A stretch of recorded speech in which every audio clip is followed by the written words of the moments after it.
Hello, No Bravado Massive. How are you? Let's add our guest to the stage, the beautiful Nicole Powell. How are you, Miss Caribella? Hello, everyone. I am very well. Hey, how you doing? What's happening? Looking very chic, Shasha. Very. It's a glasses. Hello, Gary. One good. We're gonna just call you Arks Gary boy or Mr. Just always come with the solutions. That's what I like. So how are we all? Good. What are you watching? Is football on? Me, yeah, but I'm not watching it. Yes, Honestly. you are. I'm just looking up at the sky. Yeah. Blatantly see you watching the football. So good evening, No Bravado Massive. We're welcoming our friend Caribella and our fellow women in business, our entrepreneur. What can I say about this lady? She is someone that I've met. I think from the first day I met her, I thought I was struck by your beauty. Remember, I said, I think you're really pretty. Thank you. And as we've gotten to know each other, I've just come to respect your hustle. I used to be a top salesperson. When I worked for Thomas Cook, I was one of the top salespersons. So if I wasn't number one in the league, I was always top three. And then some way along the line, life just lifes and you lose your mojo. But being around you and watching how you sell and how you interact with people, it's giving me my little mojo back. But not like. So it's really good to have you. It's really good to mix with women in business and just find out a little bit more about our stories. So tell us. Well, thank you, Tricia. Thank you so much for having me first and foremost. And I must say as well, I so admire and you as well, and I so admire your hustle as well. I think you're phenomenal. You're one really fierce woman, and I absolutely admire that. And from day one as well, we just met. She's like we have this. I think that we understand each other. So I really appreciate you as well. Anyway, so thank you for having me. I tell you, in this life, there's been some treachery. Like 2024 has been a really strange year, and I've just seen treachery at its best. So yeah, I know. Ridiculousness at its best. So when you meet people that are like-minded and that are just get spirituality, just get how life is supposed to move, it's a blessing. So I'm really, really pleased to meet you. I'm looking forward to what we develop, with our road trips when we go out and we make our money. You know what I mean? I'm looking forward to it. We was in Brighton Carnival, me, Shasha, and Caribella was in Brighton Carnival recently, and we had a ball. Oh man, we did. We certainly did. Anytime we meet up, we always have a ball anyway. So that's always the case. Seriously, I look forward to future road trips. Yeah, we're going to be in Brighton. When is it? It's the 5th of October? Oh, is it the 5th? Yeah. Or is it the 6th? The 4th. Yeah. Is it the 4th? Yeah, Versi. Is it the 4th? Charlie knows more than me. So, Shah, you're going to be there as well? Oh, yeah. With my body. Fantastic. Yeah. Another road trip. Okay. So, you have got a company called Caribella, which specializes in CMOS. Talk to me about how you got into CMOS and why. So actually, I specialize in, it's more holistic products. So basically, CMOS is a big part of that. But Right. how I got into herbs in the first place, and it's actually the sea moss kind of comes under that umbrella, because I do more than sea moss. Sea moss is a speciality, but I Okay. do also combine it with other herbs as well. And Such as? yeah, so for example, say herbs like guinea hen, or sarsaparilla, a lot of old Jamaican herbs. So Right. you have things like cheney root and sarsaparilla. And what I've actually done is to combine them with sea moss in different ways as well. I've actually and I got into this because of my own personal journey. Right. So at 44, I went into menopause. Okay. And that completely just shift and change everything for me anyway. So, I went from actually being in a very corporate environment, and not, I was always on the health and wellness, but never really herbs.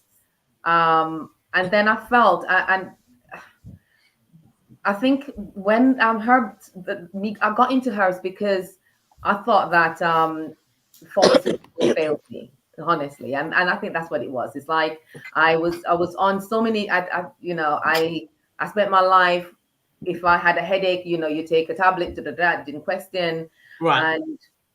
And when it come on to birth control as well, didn't even think about it. Did not think about the complications, and then later on starting having issues like endometriosis, and that led Oh, into wow. that.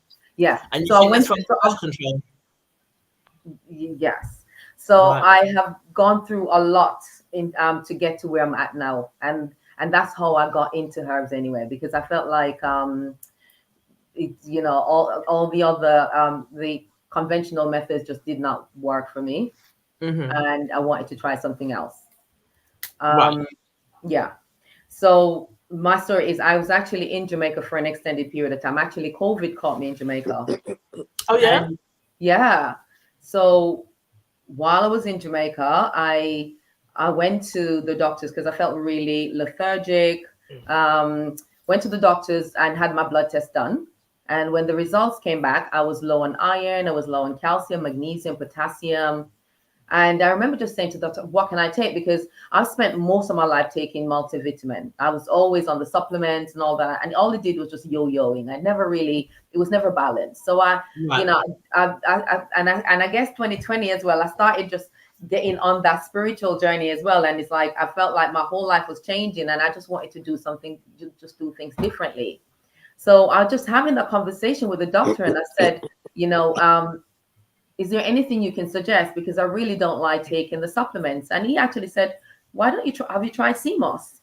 So I said, no, but okay, I'll try. Right. A doctor over in Jamaica. A doctor in Jamaica, yes. Right.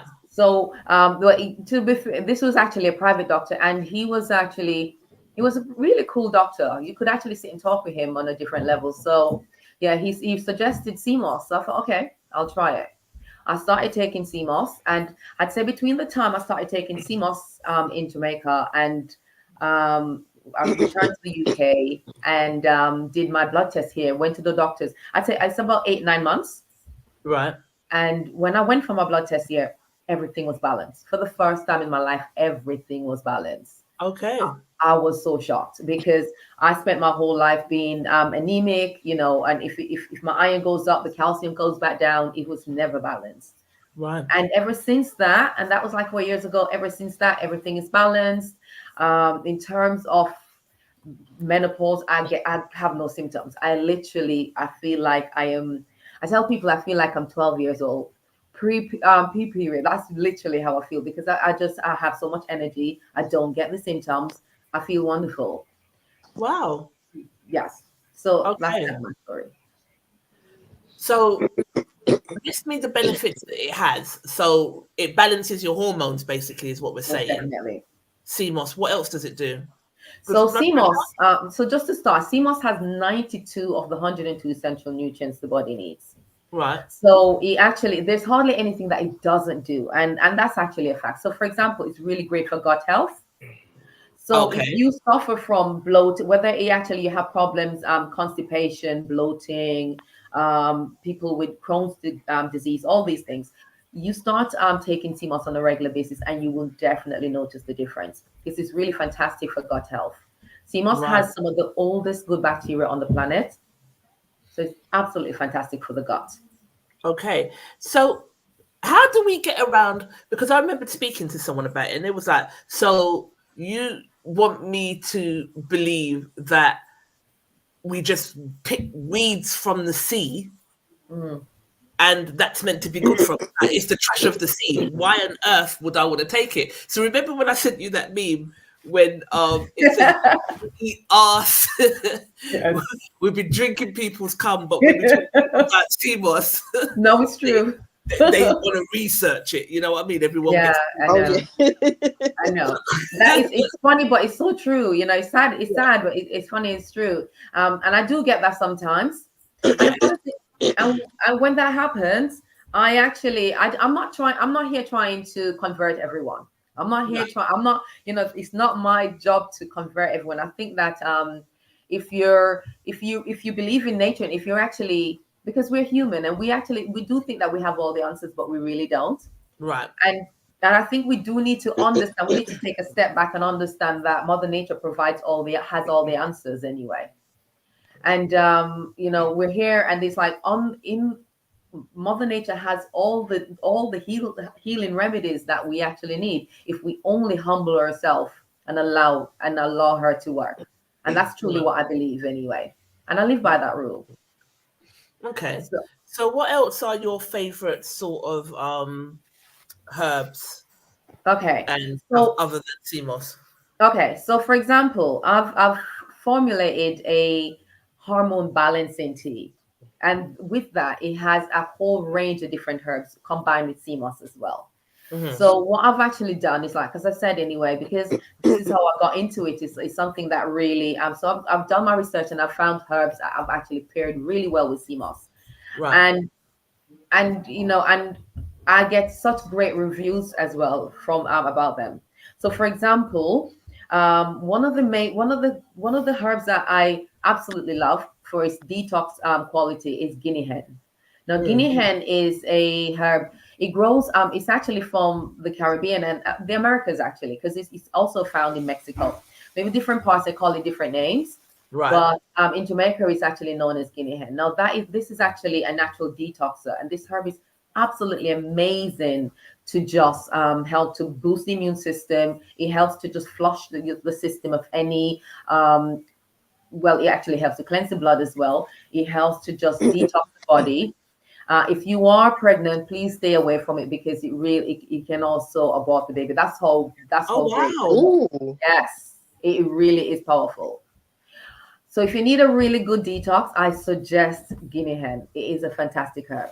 Okay. Now, I'm laughing. I'm watching Gary trying to watch the TV and trying to look at the seal.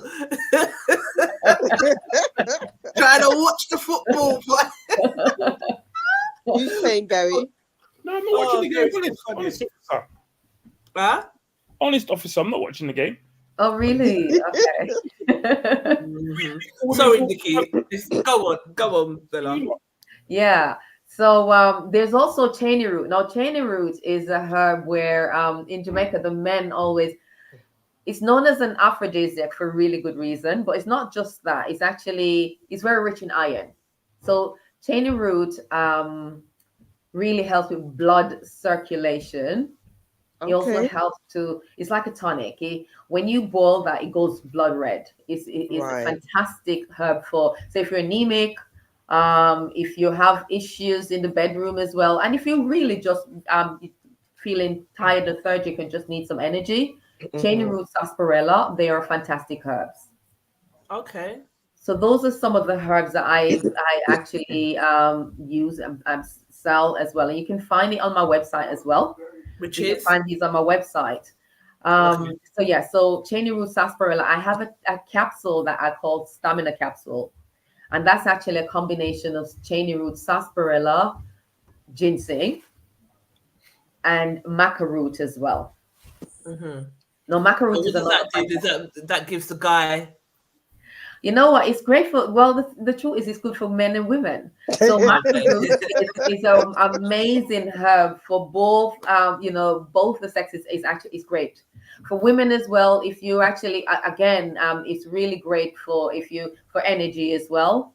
Women going through, it helps to balance the hormones as well. So it really is fantastic for balancing the hormone as well. If you're having issues like endometriosis, if you've got like issues with perimenopausal, menopausal, issues with your period and all that, maca root is actually fantastic for that as well. So a friend of mine basically was saying that she's going into menopause and it's really affected her mental health. She's just hormone imbalance. So what she should take for that is cheney root or guinea hen. Okay. So I don't believe in just any one herb. Actually, I believe in combining different herbs. For example, lion's mane is absolutely amazing for brain cognitive health as well. Anyway, so that's really great for brain fog. But also the maca root is great. Sea moss is also great. You know, the cheney root, the sarsaparilla. So, for example, as I said, anyway, I've got a tea that's called the hormone balancing, as well as the capsule. And that is actually a combination of all those herbs combined. So, for example, it also has things like sage. It's got fenugreek. It's got sage. It's got burdock root. It's got in vervain. It's got in fennel seed. And all these different herbs combined are fantastic in helping for your overall health. At the moment, I'm addicted to hibiscus, boy. That's really good. So go on, Gal. So one thing. You know what would really be helpful? And I'm not trying to jump in your thing. If you could show us a couple of things, if you've got any like rounds, and hold them up and just walk in. Like okay, so it's funny enough, that's a good idea, but I really don't at the moment. I've literally just. So yeah, for next time, I've got the flyer, so I'll show the flyer properly. You don't need to show that. I have the flyer. So just to actually state that I am part of a collective. We've got a shop in Brixton Hill, which is called Ikoko, and we're having our grand launch on Saturday. That's Saturday the 28th. That's going to be fantastic. Because lots of things you're talking about, I've heard some of the stuff when I've been back to Caribbean, and I was like, lots of stuff I don't actually know what they are. So I hear names, or people hear names, but it does kind of, it's like it's just names to them. So if you kind of the visual, like, oh, this is what Seymour. Okay. I'll come back. I will come back. If you have me back on, I will definitely come back. I'll come back well prepared. Don't worry. I'll come back when our members come on, because it just breaks up, breaks up a bit. So we do like when so you come back anytime. Fantastic. I'll come back and demonstrate anyway. So this is your grand launch. So you're part of a collective. Yes. So tell us about the collective. Okay, so we're actually we're eight small Black businesses come together, offering different products. So, for example, you have one person who does candles, amazingly beautiful candles. Oh my God, They smell fantastic. You have a guy who does shea product, a range of shea product, as well as coffee. So he has his own coffee farm in Uganda and does it. So he actually produces his own coffee, roasts it as well. Absolutely fantastic coffee if you're a coffee drinker. Right. Yes. There's also someone who does fabric as well. Amazing African fabric, jewelry, fabric. There's also a person who does juices as well. So there's also, I do juices, but there's also like ginger shot. You have C&D, and she does a range of, so sorrel, I know you love your sorrel drink as well. She does like the sorrel ginger. She does the ginger shots, all of that. You'll absolutely love those as well. So we just have a collective, and we're all doing different things coming together. The shop is absolutely stunning. We have a really beautiful sister who actually does a lot of like homewares as well, and like we have like African print, African designs and products as well. So please come on down. You will there's always something there for someone. There's great gift ideas as well. Good. So the time it's on the 28th of September. It's at 112E. Is that correct? Yes. Brixton Hill. The beginning of Blenheim Gardens, and the map is on the reverse. What's the timings? So we'll start off from 12 p.m. We do have a DJ, and he will be coming in from 1. So, and that will run until like 8 p.m., 8 p.m. Okay, perfect. I'm definitely going to come down. Please, we look forward to having you guys down. The food there's food, there's music, and a lot of fun. Good. No, well, I'll come down and support. And with that said, we're going to speak quickly about the Black Excellence Weekender, which we're going to be doing at the Tower Hamlets Town Hall. It's going to be from Friday the 29th of November, where we kick off with cupcakes and cocktails. I'm looking for female vendors only because we're going to be celebrating female entrepreneurship on the Friday. And then on the Saturday, we have got the Black Excellence Pop-Up Fest that goes from 12 to 5. And then we have got a dance troupe kind of presentation, and that's going on from 7 till 11. So there's opportunities to trade up both events, or both, if you know, like if you want to run through the whole day, fine. Then on Sunday we are doing Quincy's Comedy Lounge, and he's going to be wrapping up the weekend with Slim the comedian and Cat B, and there's going to be vending opportunities there. So the reason we've done it as like a collective is because, like you said, it's about time. I'm starting to see a lot more of this now, where a lot of Black people are getting shops, and then we're sharing it, and we're able to maintain the cost of the rent and the business rates and all of the rest of it because we're sharing the costs. And this opportunity has come up, and it's a great opportunity for us to collaboratively work, showcase different Black-owned businesses, showcase different events, and expose our vendors to different crowds that are going to be attracted to the different events. So we have got our stalls listed on Pop-Up Finder.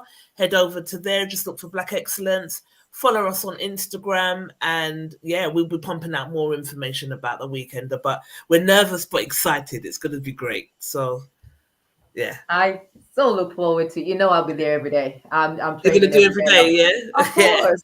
What must? Well, we're going to dance up because Gary's going to be playing the music. You know it's going to be fun. Come and on, we're going to dance up. You guys do the best events. Like, honestly, hands down, you guys do the best events. So I'm so looking forward to that. My birthday, Black Excellence.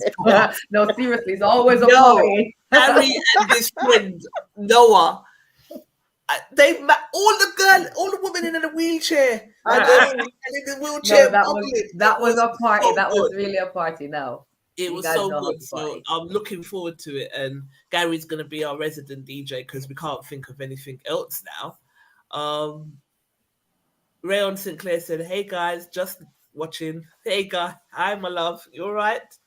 I've invited Rayon on a few times, but he says he's got no time for that. But he's got no time to join us. But he's a fire starter in the group, so I'd love to have him come on and break down some of his thoughts and opinions. But he says he's got no time for us, so. What we can say. All right, so moving on. Oh, before you go, before we move on, Caribella, where can they find you? What's your socials? And we'll revisit it. And you need to put it in the chat as well. Okay. So what I'll do is I'll send you the link to this live so that you can send it out to your networks. And then you can go onto the live and put all of the details as to where they can find you. So what your website is, and Instagram and all of the rest of it. Yeah? Fantastic. So my Instagram is Caribella, and it's on the screen as well, Caribella_Moss. And my website is www.caribella.org. And I've actually put that in the chat as well. Right. Perfect. Not in this chat, on the Facebook chat. Okay. I will do that. This chat I know. Force me to go in. Yes. Yeah. Okay. So I'm going to send you the link for the Facebook Live now, so that you can send it to your people and then put your stuff in that link. Yeah. All right. Diddy has been arrested. Wow. What do we think about this? What do you not think about this, Gal? About time. Oh, you think about time, yeah? Mm-hmm. Good. Gary? Yes. So you know my thoughts on it. I know your thoughts, but they don't. I'm kind of like, I don't. Right. Obviously, I haven't seen all the charges. I'll just hear what I see.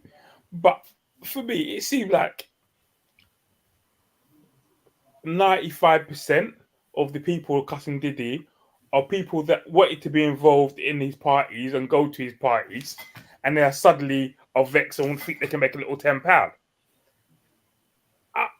I'm just like, I was talking to a friend, and I was like, they were talking about Diddy, and I'm like, hold on.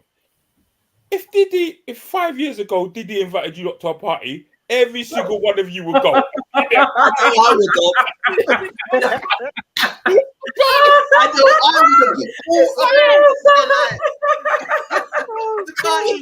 That's true. That's true. No one would be able to force me to have sex if I didn't want to. Yeah. Yeah, but if he's lacing people's drinks and knocking them out and drugging them, that's a different thing. Hold on. But you have got a right to say, I'm not into this, you know. Hold on.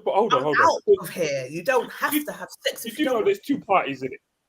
You've got the white party that's outside in the garden, and then you got the party in the house. Yeah. You go in the house. You know what you got in the house for. The thing is, my problem with him is, I get what you're saying, Gary, about, you know, you don't have to be involved in certain things, and that part, I get that. That's totally true. What I have a problem is when he is engaging in activities, or has supposedly engaged in activities with underage, supposedly. That's what my thing is. You can have parties and so forth. Yes, everyone's entitled to have their own enjoyment in their own homes, etc. With be people of the correct age, and they're consenting and so forth. But when it comes to, especially because the fact that he had children of his own, if it is true, those who participate or have been part of his shenanigans with underage children, or of artists and so forth, then yes, they are to blame as well. They are an accomplice. That's what I have a problem with. He just felt that he was too big and too untouchable, and that he could get away with it. And he didn't look on what happened with Puff Daddy to be not a Puff Daddy. He didn't look on what happened with R. Kelly to be an example to say, well, you know what? If you don't get out of this now, you're going down. But all the stuff they done was from before, innit? It's not new stuff. Sorry, I've got some Dragonfly fan. No, it's not new stuff. It's old stuff. But he knew they were onto him. He must have had some sort of idea from when Cassie took him down, that he must have known that they were going to be looking into what he done and so forth. But hold on, it's already done. So you're saying he's looking in, people are going to be looking into it. It's already done, so you can't go back and undo what's done. And I don't know why you never fling out the baby oil and the lubes. Hold on. And the dildos. Hold on. And the guns. Put the videos them in a vault. Hold on. Like it can't get in. Like they can't get into it. Hold on. Let's go back. Let's go back a bit. Is it 1,000 bottles of lube? You can afford. You're a billionaire. You can afford more baby oil. Why you keep them harder than us? Lady. Is it illegal to have 1,000 bottles of baby oil? You're not breaking no law. He's not breaking the law. He's not breaking the law. No. But what's your piece of it, though? In your house. It's not a breaking the law. People telling me you found baby oil in my yard. So what? Look, but coupled with all of the allegations, them little things. Regardless, at the end of the day, I'm not, because I've got 1,000 litres of baby oil in my yard, I'm not in my business. But hold on. Well, you're not minding your business if you're screwing minors and using the baby oil to go up there. From what I've seen, I haven't. I know there was a couple allegations, but from what I've heard, and all these people that they're talking about are adults. There's no young person. Yeah. I haven't seen one thing of one young person being in this. I know there's talk, but I haven't seen no young person say we was underage. I hear. I think what I'm talking about is with there's allegations of Usher, Justin Timberlake, Bow Wow, being involved in these parties, having sex with these women, all these girls and stuff.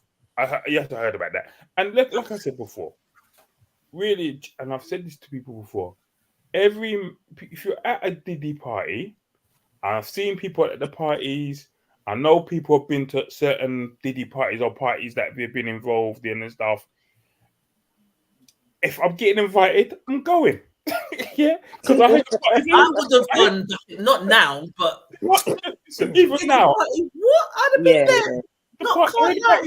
I had the parties like proper. I mean, off the chain. In the garden, I'm chilling.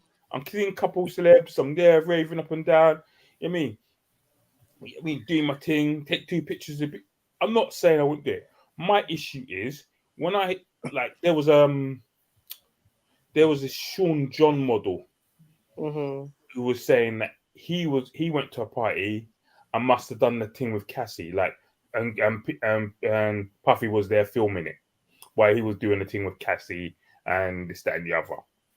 So he said that people were calling him a liar, but now because it's all come out now, it's all big and everyone's talking about it. For me, like, you can't complain because you went there. Diddy phoned you and said, yeah, come down and do a thing with Cassie in front of me. You went there and did the thing. Yeah.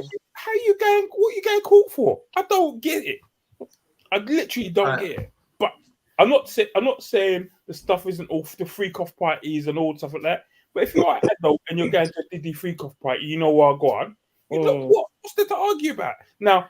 And then someone said, "Oh yeah, but he drugged the people." Listen, it's without consent or without capacity that I have an issue. And then also I hear that people were taking drugs in the parties, and once they took in the drugs, so they knew they were taking drugs, and then things happened afterwards that they're not too sure what happened. If you're going to a party and people pass out and then wake up with their bottom sore, that's not right. Ooh. It may not be right, but it's not right.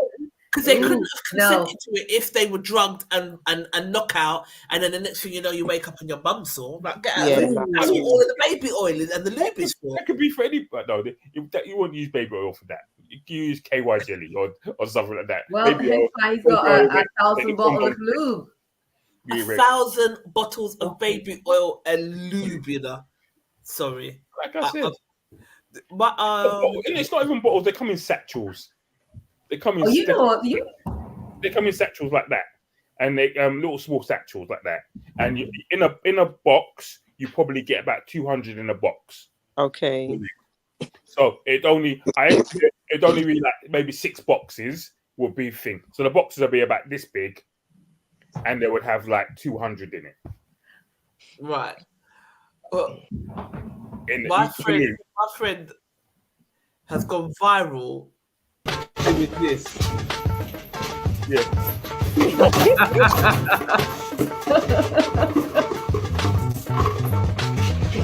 Sorry, I need to get my battery in.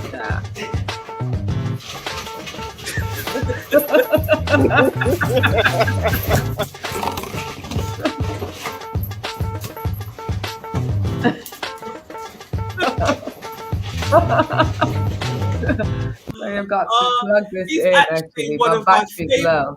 I love him. He's such a nice, down to earth, beautiful guy, and I'm glad to see he's gone viral with this. But yeah, at someone else. I've got to move my laptop. I'm actually, my battery's low. Okay. What, on your laptop? Yeah. So does that mean you have to go or what? No. I'm fine. Just do you do. I'm just, if you see me moving around, I'm just trying to plug this in. Sorry. DJ Cookie Choc Chip said it sounds like there's an expert. I know. You sound like you know about these bosses. Yeah, you're not a big expert into the fair. Cookie and tell me that they need to hold their call there wherever they are on tour doing their chronicles, yeah? Business. Because when they're doing the chronicles out there with their baby oil, I see them stashing all over themselves, yeah? Oh, gloves are off, Cookie Chip. Cookie Choc Chip, gloves are off. But yeah, I mean, I don't know. Here's my take on it. like me and Shah's had this conversation. She's spoken about not idolizing people. And I get what she's saying. For me, it's about there's thousands of years of oppression for us. And when one of us makes it big, like for instance, when Whitney Houston died, I cried like she was my aunt. Mm-hmm. At the funeral, I was crying like she was my family member. I loved Whitney Houston. Yeah. And I was really sad at how she died, and I thought that it was tragic. Sad, yeah. It was sad. But she was Black, and I hated the way that she went out. I don't like whenever Black people make it to a certain status. So, for instance, a lot of people are saying that Michelle Obama is a man. And whenever a Black person makes it to a particular status, something negative comes out, like it's attached to being devil worship, or there's some sort of negativity that's attached to it. And I'm like, can't Black people just be rich and live? Why has it always got to be negative? Some sort of negativity surrounding it. So I genuinely was a fan of Diddy. I genuinely liked his music. I liked the whole Bad Boy era. When everybody was saying, is it Tupac or Biggie? I was Biggie all day, because Biggie come with the... Mm-hmm. You know what I mean? Tupac was more of... I liked Tupac's music, and he was more of a conscious rapper, but Biggie come with the party hits. I'm slicker than your average. What? And Biggie all freaking day, and Puffy was behind that. So I've always admired his business savvy and his... just everything about him. I had the opportunity, I'd done some styling work on Rip the Runway many years ago, and he was the producer for Rip the Runway for BET. And he ran a tight ship, and I just respected his work ethic. You don't get to be Puffy without that work ethic. Yeah. I think when this all started coming out, I didn't like the pylon onto him. I felt that, as Gary said, that people who was well up into the freak offs, now they're quick to jump ship and turn on you. And people do that. It's a very fickle world out here. No one sticks by you when you are on your So I didn't like that. However, then the Cassie tape came out when he was kicking the shit out of Cassie in that hotel lobby. So then I was like, I can't defend that, you know. So then the more and more and more that allegations, like there's a lot of people saying the same thing. I feel like, why are you coming out now? Why didn't anyone say anything beforehand? But is it because they felt powerless to not say anything? If he was abusing his power like that, then it's his 30 years of karma that's come back to smack you up. Yeah. Like, it just is. I agree with that. I agree. But you got to look at people like 50's been talking stuff about Diddy from years. Joe Budden for years. The girl from that group that he made. What's her name? Jagger. What's her name? Is it Jagger? Right. Jagger, right. Yeah, she's been talking about it from time. What's that other girl? There's another girl group that he done when he did Making the Band. I know you're talking about the Black girls. I saw that on Facebook today. Yeah. You know, these people been going. Listen, if some of you know, well, I think you told you, my aunt was a VP at was a VP at Sony BMG in New York, in America. Right. So like I've been to like Puffy's offices, met his sister, his family, and all that at the kind of building. And I haven't been to a Puffy party, but I've been to You sure? I don't believe you, Samar. You know a lot about these little baby oil.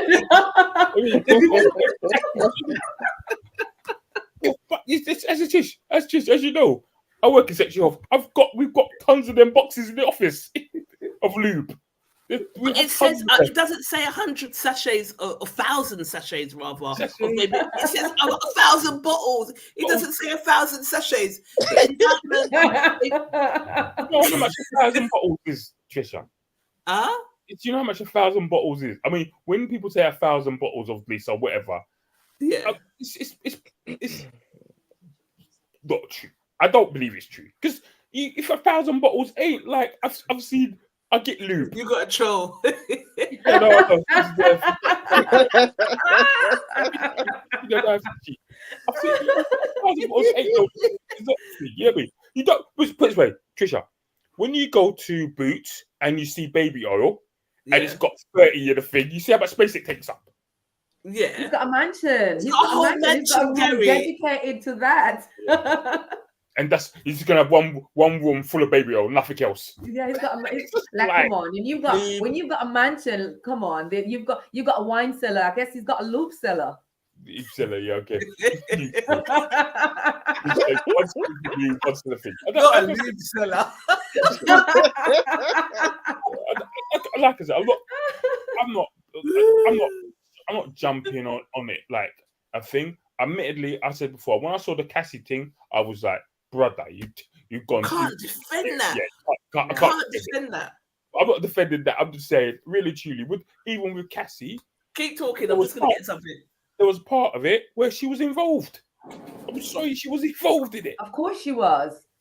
You know, my take on it, as you rightly say, is like most of these people, they were complicit. So I don't have anything to say. I think when you're underage, for example, like, you know, the Usher, Justin Bieber, all that, when they were younger and being taken advantage of just to actually get into the business.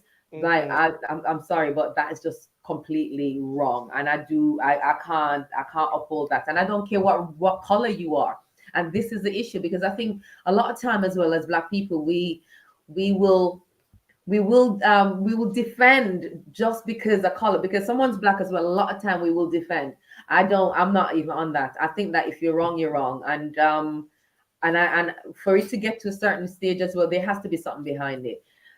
Women as well. I think in the case of Cassie as well, she of course she was complicit, but for the big part as well, she was a young girl as well that was quite powerless against a man who has power. It's until you're in a position like that. Can you imagine someone that actually just have you use and abuse, and you know, everyone come to take their turn, and you're just powerless to that. It's unless you're in that situation, you really just can't understand it. Yeah. One thing I would say also, in America, you got to remember, it all depends on what state you have sex in. So if you have sex in, say, for example, Alabama, the age of consent may be 13, 14. But if you have sex in New York, 13, 14? Yeah, if you have sex in New York, it'll probably be at 17. If you have a sex in another state, it could be 18. So each state will have its. I'm sure I'm correct about that. I'll check, but I'm sure I'm correct about that. So each state, each state will have its own kind of laws and stuff. So if Usher was having sex in, for example, New York, and he was 17, he may be below the age of consent. But if he was in here, he wouldn't. That's why they have really strict trafficking rules. So part of Diddy's the thing he's getting was sex trafficking, for moving one person from one state to another state. Right. So there's lots of things about trafficking. There's lots of stuff that, from what I can see about trafficking and about having sex with people from one state or transporting them from one state to another state, which is illegal. Interesting. Yeah, so there's lots of stuff around it. So don't get me wrong. He's gonna get some serious prison time. Because they're gonna get some serious prison time. Him, gonna be up there with R. Kelly and them man. There's probably shelling cells and have the freak off prison freak offs. Well, this is one video I saw on TikTok. Oh no! Inmates in jail for coming from. I don't need you. I want money. Oh shit! They said that's what the inmates are going to be doing. Waiting for him to come and throw a party. He's going to the right place. Yeah, I mean, I read that he's struggling with the conditions because they put him in one of the worst sort of prisons out there. You know, some of the food's got maggots in it. Obviously, if you're coming from a particular lifestyle, you're going to struggle with that. He is. I don't know what's fact and what's fiction. Someone said that he was demanding a lobster tail, and I was like, Diddy, a lobster tail is not.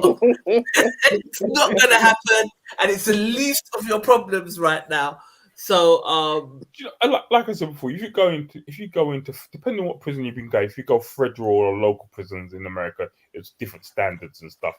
But to be honest with you, I do think, I know the judge made up something about, oh, he's a flight risk. The man came back to New York. If he was a flight risk, he would have done the same thing my man did. What's his name? Russell Simmons' brother. Gone Thailand or wherever he's gone, hanging out there, not coming back. But yeah, you mean same thing. There's a lot to it because he's also been contacting witnesses. So you got to think they found guns. From what I understand, they found guns at his house. They found like videos or whatever the case may be, and he's also kind of quite powerful, quite intimidating, according to some of these witnesses. So there was one witness that he contacted 58 times. 58 times, like trying to, are you still gonna, like, you're gonna say? So what they're saying is that we can't guarantee that you're not going to use your influence to intimidate people. So, but Tricia, you're taking people for idiot, because really and truly, that Diddy can make. It's not like he can't make phone calls in prison and phone up a couple of his boys and say, it's not like it's just him. He's got boys out there that can go out and do what they want to do or intimidate who they want to intimidate. It's nothing to do with with this. You don't need to be behind bars to get his work done. Like, come on. His work done, He's talking. He can do. I think they're going to prove a point. I think every now and then someone has to take the fall. I think there's more powerful people that are involved in this. Absolutely. And he is the least of his guy. Oh, have you not seen that skit? Which one? That's funny. The one of New Jack City. But is it the scene where they're saying it was that nigga, take him? No. The one, you know when Nino Brown is in court. Yeah. And Nino goes, blah blah blah. You're you think I'm the man? I'm not the man. The man behind you is so and so. So they've got a picture of like P. Diddy's face superimposed on Nino's face, right? It's the man. So in the back, it's Kareem Abdul, whatever he does, and he pulls to the back, and at the back's Jay-Z. Oh no! Because that's what some people. Jaguar Wright is saying that Jay-Z set him up. So like throwing him to the wolves. I think that this every now and then when they throw a celebrity under the bus like this and they make a big hoo-ha, it's a distraction from something else. Always. It's always a distraction for something else. So I'm not completely. I'm like, okay, what else is coming, or what are they trying to hide? That's the way I'm. What's going on underneath? What's going on underneath the quiet? Because there's always something. 30 years from what you've been saying. So he's been. So why now? Exactly. Why now? What's the significance now? And even exactly the day that they did as well. Was it on the full moon as well? It's like it's an interesting thing as well. It's like there is something deeper and more sinister underneath this anyway. That's my thing. So I just think that it's a big distraction. Yeah. DJ Cookie Choc Chip is saying, remember guys, this is all speculation. Let's see how it pans out. Yeah. But I think for the feds to get involved and for them to actually arrest, I don't think they arrest on speculation. Feds don't get involved. Federal foolishness, you know, does not get involved. It's local police. Once it goes up to federal, their man are guaranteed to know what they're doing. Yeah, that's why their success rate, their conviction rate is so high, because they don't bother to look at it unless they've got something. It's like MI5 in the UK. They're not going to get involved unless it's some serious thing and they got their proof. They're not getting involved. And listen before. Puffy, Piddy, what you want to call him. The thing, as a person who plays music, the thing I think I'll be really upset about is if you can't pay more Diddy related music. Oh my God. Ian Bowman put this out on his Facebook, and he was like, all right, as a DJ, we've muted R. Kelly. So are we muting Mary J. Blige? Are we muting Diddy? Are we muting Biggie? Are we muting all these people? What's happening now? Once again, Faith, Little Kim. There's no 90s R&B. It's finished. 90s R&B dead. Done. Also began Missy Elliott. Shit. Was Missy under Puffy as well? Well, Missy, when she kept one of the first things she came out with is with Puffy, innit? What about Busta Rhymes? Huh? He was on a couple tunes, but not many. Is the thing. But we can go on. You've got what's it? Mariah, because Mariah's got that couple tunes, Fantasy and all them, Honey and all them tunes there. Do you guys eat movies? What? They've been showing us how they've been doing it for years. Just saying. Yeah, a lot of people have been saying Diddy's been telling you, like, he's been saying. He said on the Breakfast Club, I'm the crazy boyfriend. Like, don't fuck with me. I'm the crazy boyfriend. So, and then you see him kicking up Cassie. So, yeah. You are the crazy boyfriend. He talks about his parties and not giving them no air conditioning and making sure that there's different alcohol. And he's been saying it. But my thing is, if people are complicit in these sex orgies, shut your mouth, you know? Yeah, that's it. Stop it.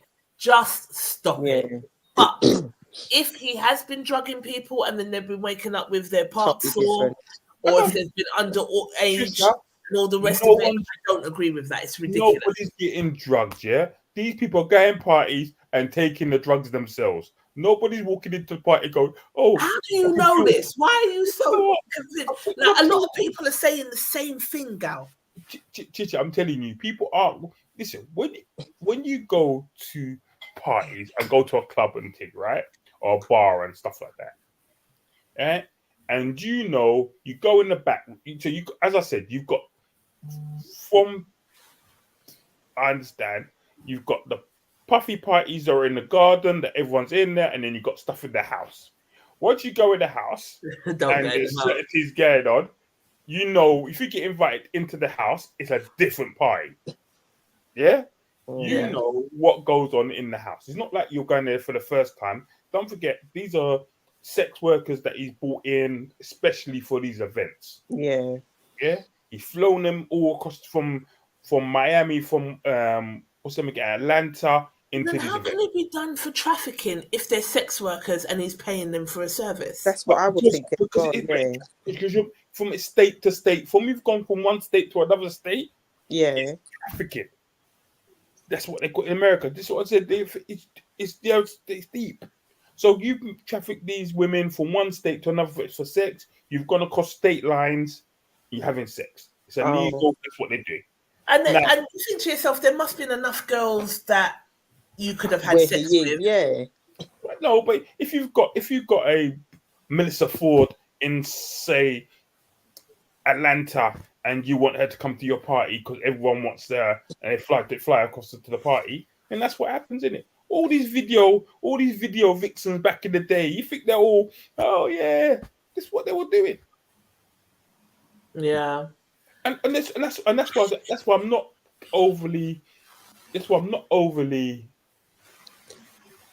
outraged by it all, because I'm thinking 95% big people that were flying to have sex, and now all of a sudden everybody wants to just throw into the wolves. It's not like when you hear what's his name, Al Fayed jumping all these as an old man jumping all these young girls. That's not the case.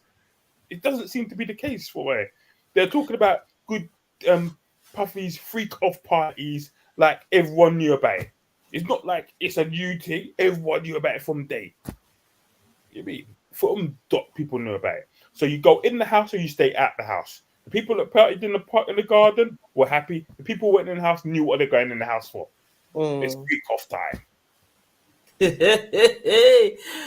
I don't agree with all of the gay shaming. I don't see what the big deal is. If he's bisexual, I don't understand what the big deal is. That's his business. But yeah, I don't know. Gay shaming, you know.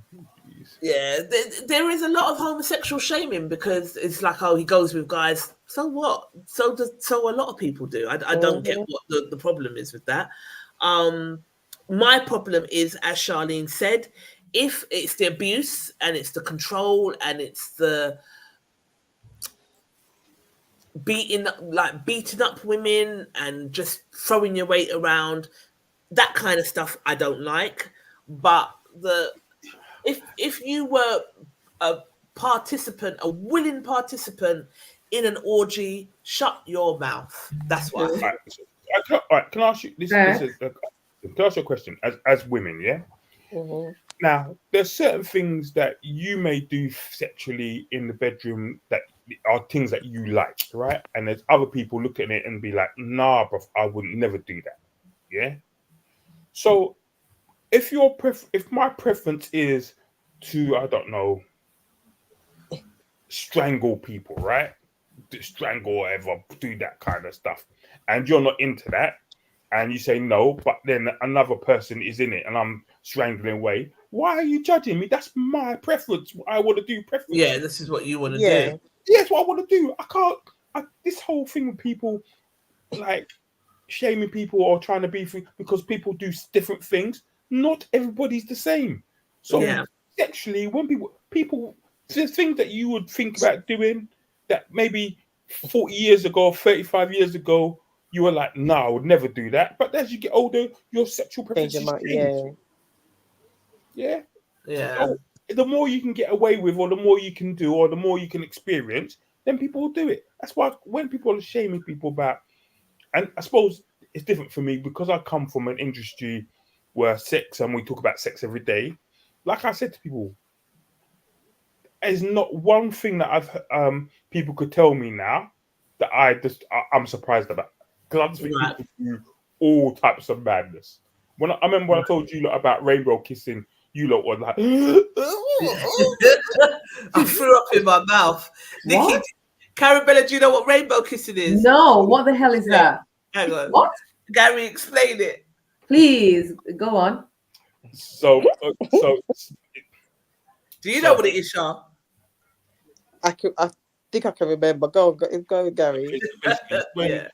When a man ejaculates into a woman's mouth, and the woman is on her period, and the man will give her oral sex, and then they kiss together and then mix.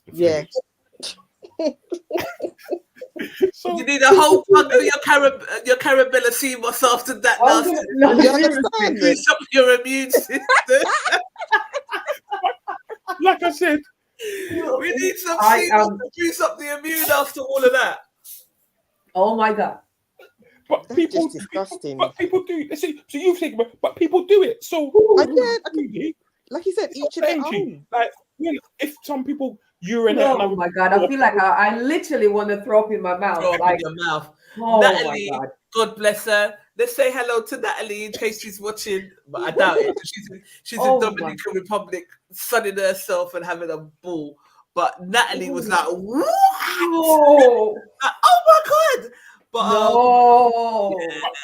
people do some stuff. And people like will poo on each other or urinate on each other, and that's not for me. But some people do it, so I'm not gonna get into the thing. I'm like, because I said when you go to Puffy's parties and they freak off whatever, you know what you're getting. I just feel it's just there's obviously there's parts that are illegal.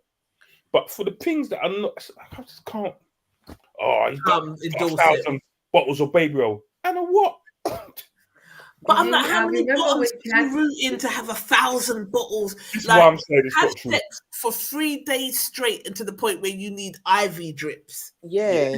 Because you've had that much. Like, what is this? And it goes back to, I don't think anybody's sexual appetite is that insatiable. I think when we listen to certain things that like they talk about sexual rituals and there being a whole spiritual aspect around it, And because I remember talking, was it me and you, Caribella? Yes. When Princess was saying that when we go and allow people to shit on us in Dubai, black women in particular, she was the like spiritual ramification of that. There's a whole spiritual ramification for it. So when we're doing all of these sex rituals and going up people's bums and doing all this kind of stuff, I'm like, no one's sexual appetite is that insatiable. There's got to be something behind why we was having all of this sex. It can't be that you're just having sex. You can't satisfy your sexual appetite when you're in your 50s. What is riding? What is, what is it? What's behind it? What is actually plugging into your energy? And I think that's what it is as well. Yeah, it's that spiritual ramification as well that people are not really looking into. What's behind it. So yeah. Well, as Cat Williams says. Cat was like, whenever Puffy invited him to the party, it's like, nah. No, come to the party. I know what goes down at your party. Don't take that. We're not taking it. Sorry. We're not taking that. Nah. But yeah, I mean, this is what Floyd Mayweather had to say on the situation. Let's go to him. Floyd. I'm not going to speak bad about P. Diddy because he's still a black man. Mistakes happen, and I can't say if it is or it's not a mistake, but things happen in life.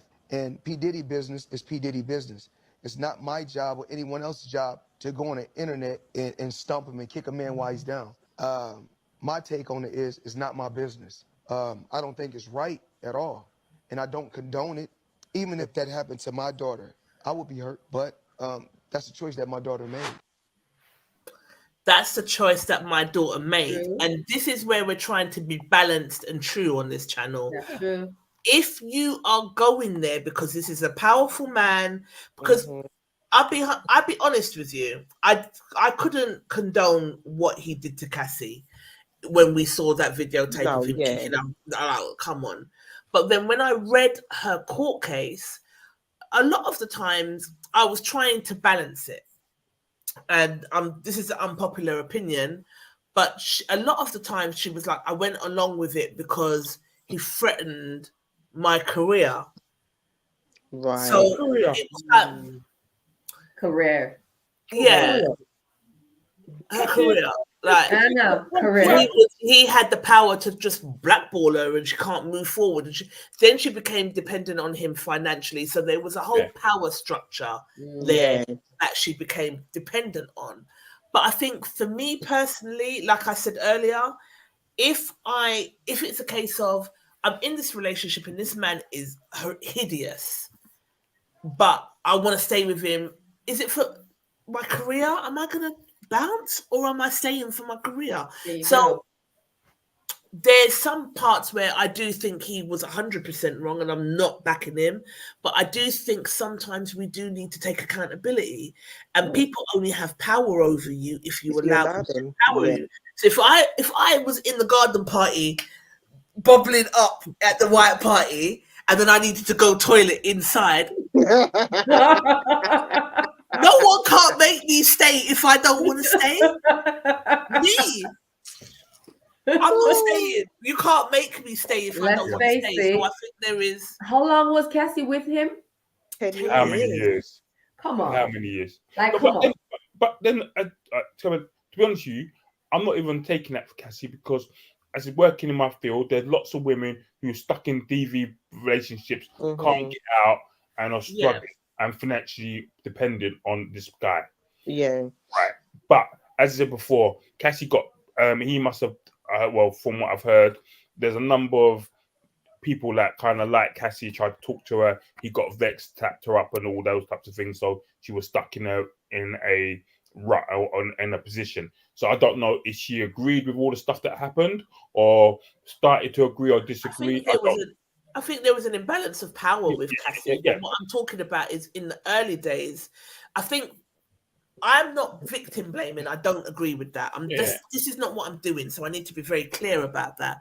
But I think where I'm at in my life, I need to take responsibility for red flags that I see. Mm-hmm. So if I see a red flag, I'm not going to be like, well, my career, or I'm coming out, you know, or ignoring the red flag. We can't ignore red flags and then say, cry afterwards. and then cry victim afterwards. Yeah. Like we've got, but with Cassie, what I will say with Cassie is that he was like, a mentor. How much he was? How many years older than her as well? Yeah. But she was 19 and he was like nearly 40. So the power imbalances, there's a lot. Listen, don't get me wrong.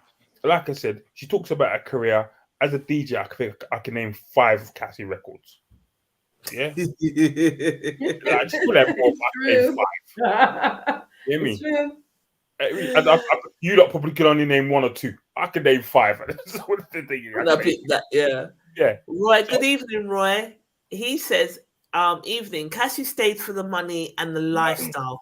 Money is the root of all evil. Money's not the root of all evil. People's dirty character is the root of all evil. No, but I agree money, with what saying in money a way. is there. Money is the energy, and it just depends on what your character would allow you to do to go for that money. But yeah, there is a part of me that feels like he shouldn't have dealt with her the way that he dealt with her. Oh, standard. And that's the thing, he shouldn't have done. But he was victim now when they were part of the orgies or where they stayed for a lifestyle. Yeah, I'm like, I don't know. That's a problem. If you're going to be around certain people that have got an influence in the industry that you want to be in, you are going to have to. It's either a case of, do I stay and get further in my career, or do I go and try and do it myself? Now they're looking at it. It's a fast track. I can either get on an escalator or I can walk up the stairs. They went up the escalator. If I'm going to be sexually abused, it does for them. It does for them. You're making me hire male sex workers so that I can have sex with them, and then you sit there and watch me whilst you wank off, and I hate it. Me, I walk the stairs. No, that's what I'm saying. So, like, do you understand? I'm going to walk the stairs. I'm going to walk it.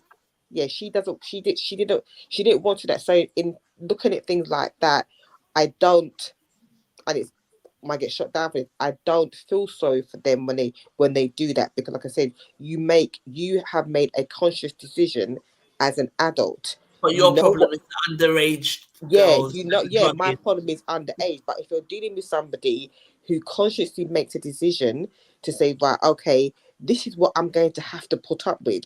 This is what I'm going to have to endure in order for me to get to where I want to get to. There's a sacrifice.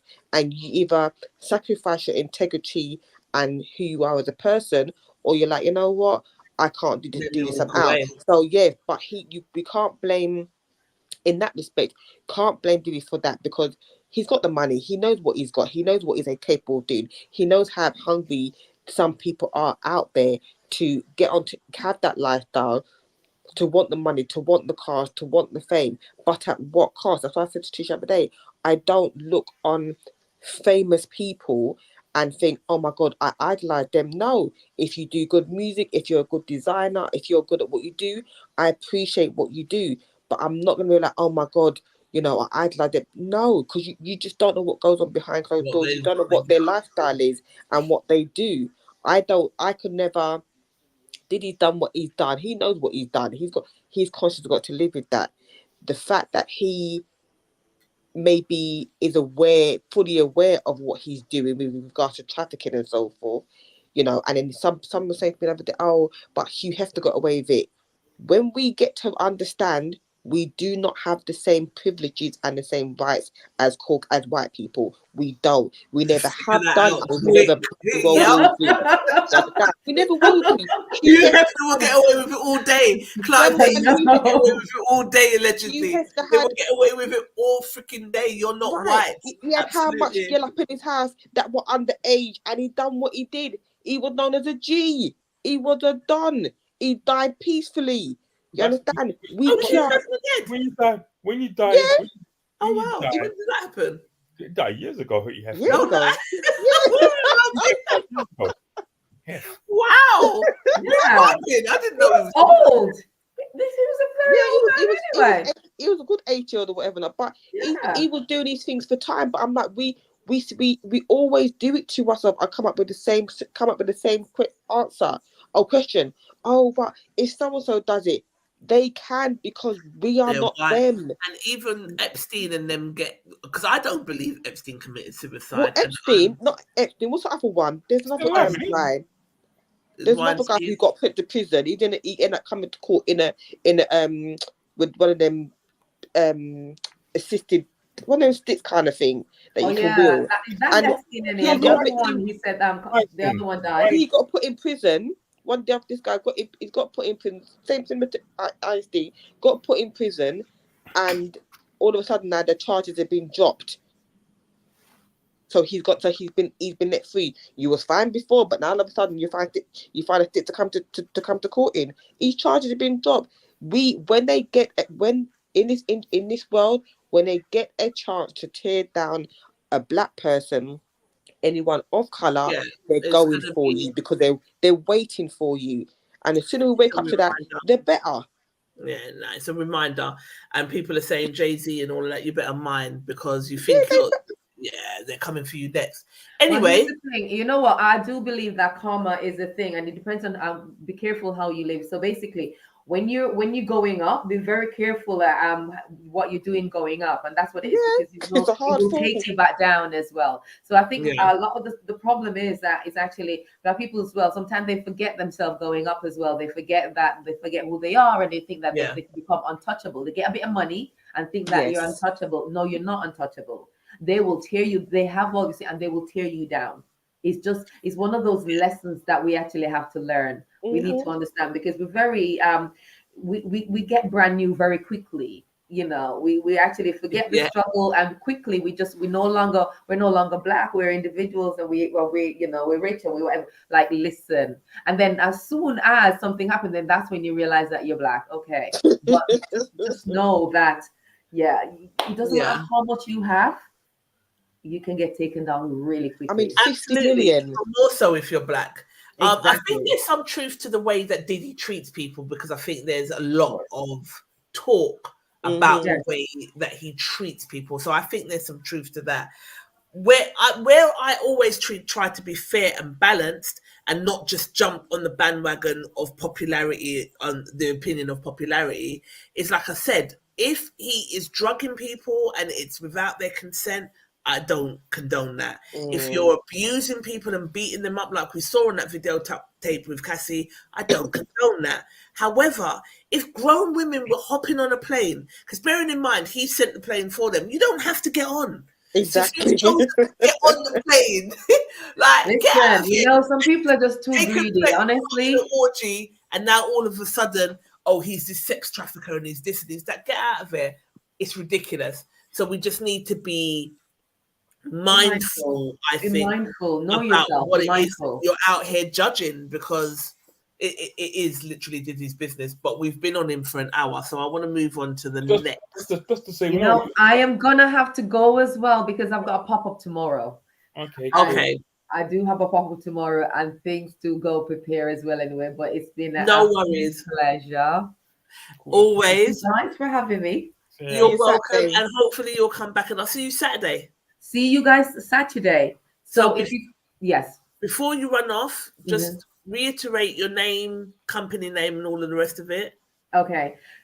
Hey guys. So I'm Nicole, owner of Caribella. I specialize in herbal products, mainly sea moss. I do a range of sea moss products. I do have sea moss in the gel, capsule, teas as well, and juices. I am also part of the collective. To die for.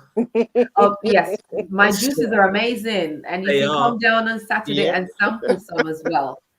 Oh, Sharsha, I just did some strawberry mango one as well. I'll just add it to the shop. Trust me, my juices are amazing. Please come on down on Saturday and try some of my amazingly tasty sea moss juices. And tell them where they can find you again. Yes, so. Also, the website is www.caribella, that's CARIBELLA.org. Instagram is Caribella_moss. And our shop, this absolutely beautiful space, is called Ikoko. That's IKOKO, and it's at 112E Brixton Hill. And on Saturday, we will be having a grand launch from 12 p.m. onwards. Please come on down. It's going to be a lot of fun. Absolutely. All right, honey. So, wow. So nice. Thank you, guys. Nice joining us. Thank you. I'll see you Saturday for sure. See you Saturday. All right, you, guys. honey. Bye. Bye. Bye. All right. See ya. Bye. Bye.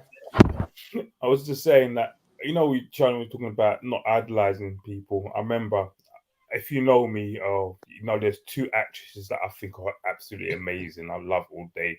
Nia Long and Sanaa Lathan. I think they're amazing. Oh, you like Sanaa Lathan as well, yeah. Yeah. So I remember I went to, my auntie said to me, he was in New York. She goes, "Oh, come, let's go to a party." I said, "All right, cool. So I went to a party. Nia Long was there. So Lord. Yeah, so my auntie's talking to Nia Long. I was like, "Oh, So she called me over. She goes, "Oh, yeah. So my auntie's about 9, 10 months older than me.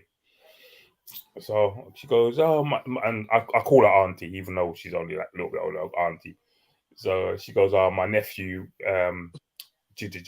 So she called me over. Said, "Oh, I'll introduce you to Nia." So, "Oh, yeah, cool." So I got over, proper like giddy. And she goes, "Oh, yeah, this is my nephew Gary." And she goes, "Oh, when you said your nephew, I thought you meant like a little baby, like, because Marty's." I didn't realize that. I said, "My nephew like fancies me." Like, I tell you, I couldn't. I was like in awe, but I couldn't speak. I felt like an idiot. She must be used to guys that fancy her, like, because Nia Long is just stunning. But obviously, I'm not expecting. But I thought this is my nephew Gary from London. I'll be like, "Oh, how you doing? Yeah, take 2 pictures." I didn't even take a picture. I was that. You just did it. And then Charlie was talking about how you don't want to be that, you don't feel people in awe. I don't know if I think some people have the aura about them when you meet them, and it's like I don't think, like, now I probably wouldn't be so much, but at the time I was like, I built her up so much in my mind. Yeah.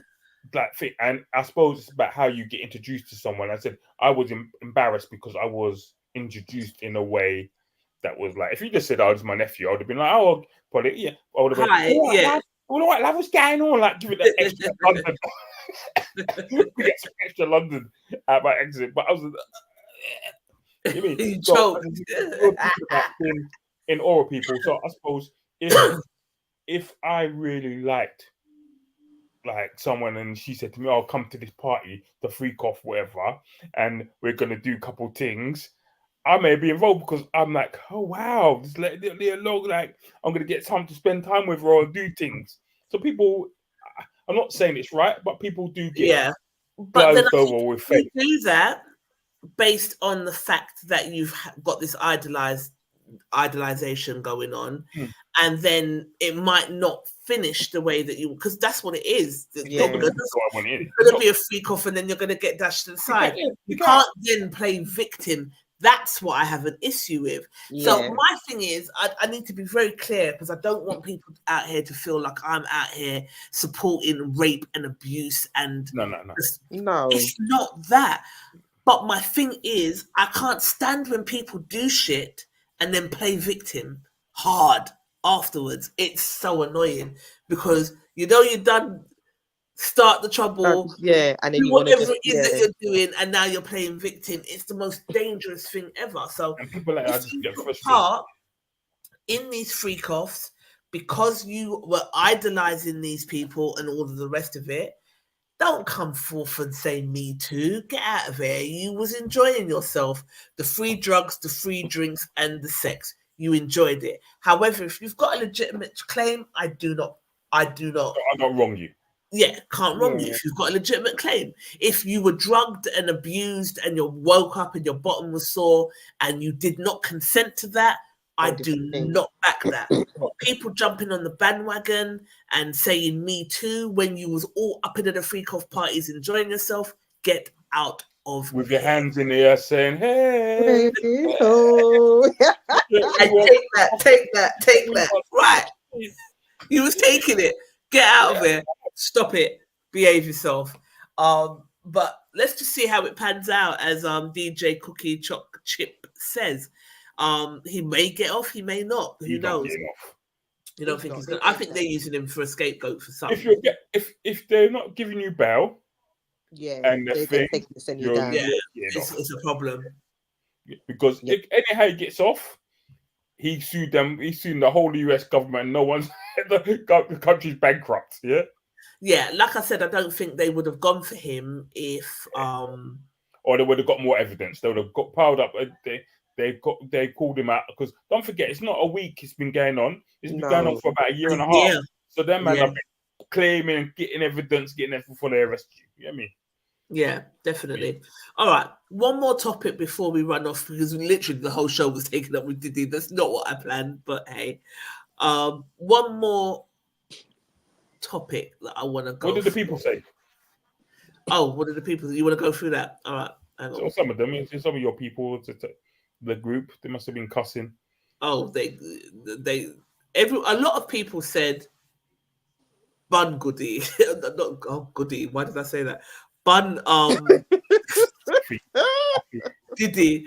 I don't even know where that came from. Apologies, but a lot of people said Bun Diddy, and yeah, that is what it is. That it is definitely that he deserves it, and it was arrogance. Hang on a minute. Let me find it. And every single one of them would have ended up at the party.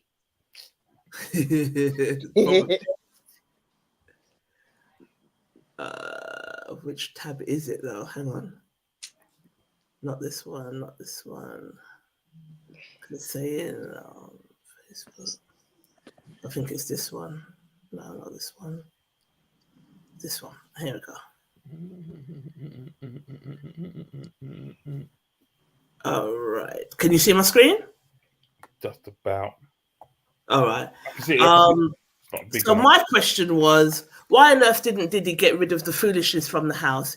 He knew shit was peak. I can't understand why he didn't get rid of the 1,000 bottles of baby oil, the lubricant, the guns, the videos, and the drugs. It's a madness. That was my comment. So, but didn't his son go on the TV saying about on some Instagram live talking about how they raid and they didn't find that, that and the other. So I'm confused. You mean they found guns in the indictment? They found guns. They found, like, even when he got arrested in his hotel room, there was pink powder, which they're saying is Tunchi, which I don't know if it's a mixture of some sort of ecstasy and I can't remember what else they're saying it is, but ecstasy and something else that is mixed up. But I don't know what Tunchi is. I don't take it. But do you know what it is? What Tunchi is? Crystal meth? What's it? It's not crystal meth. It's like GXP. Yeah, that one. And it's a mixture of that and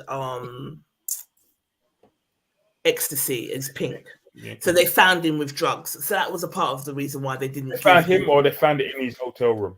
Found it in his hotel room. Okay, cool. So it doesn't mean it's his. It could be anybody's. Whose? It could be anybody's. You not keep saying things like this, and I'm like, well, whose?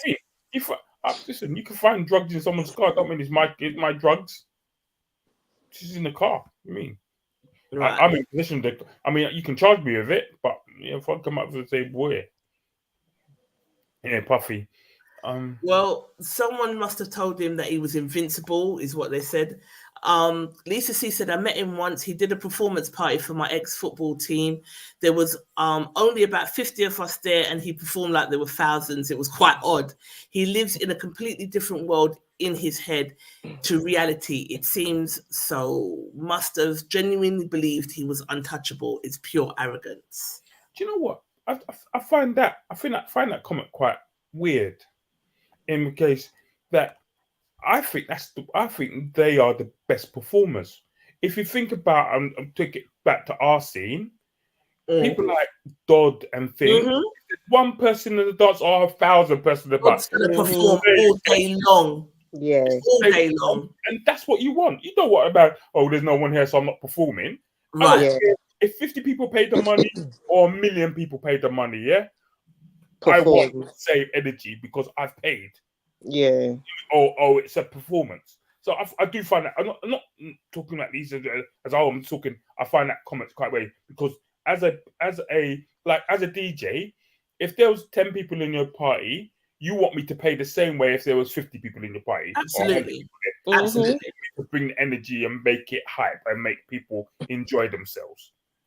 So you don't care how many people's there. You just want it to be a good night. So the best DJs, the best mic men, the best entertainers will perform at the top of their level. Don't matter who's in the place. If it's one person or 1,000.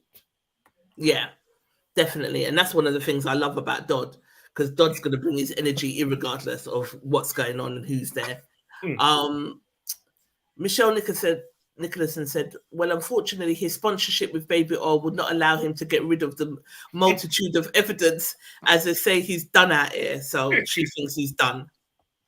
Yeah. Michael Jello said, convenient that he's under attack. I don't believe his behavior, typically celebrity type, is new. It's not. And that's what I'm trying to say. Why him? Why now? Why is he's like a sacrificial lamb for something? Because it's not. This has been going on for. It's not. I don't understand why now. They've ignored his behavior for 30 years. And now all of a sudden it's this big thing. There's something else going on. They said the authorities are likely to be aware of the behavior, acceptable or not. Timing is intriguing. Who did he upset? Yeah. I agree. Kojo London said, like the song says, he's definitely a lotion man, pun intended. Chris Knight said, maybe it's not his stuff. And he knows they have to prove they're his, which is basically what you're saying. I said, I hear you, but it's hardly worth as his ass is in jail without required proof, as you've mentioned.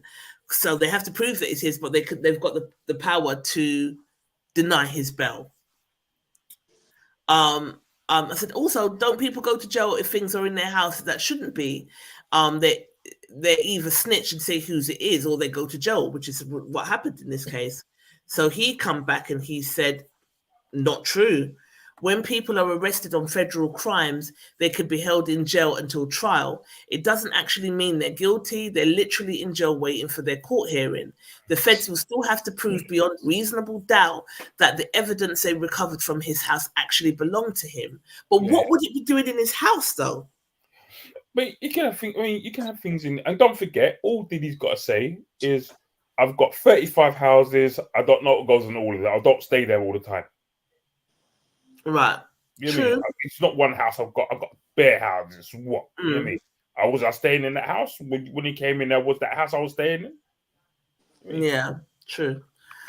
No Diddy fan anymore. He's been doing too much and moving like a fool since the 2000s. So most of this is universal karma. But part of being a democracy is due process and the right to a fair hearing and trial. He has some of the best lawyers in the world. They will have a hard time making much of this stick to him. He'll mostly be charged with his octopus hand freak-offs and moving people about for sex. But even those carry life sentences. So, yeah. Apparently, if you fly someone out for sex, it can be tagged as human trafficking. Yeah.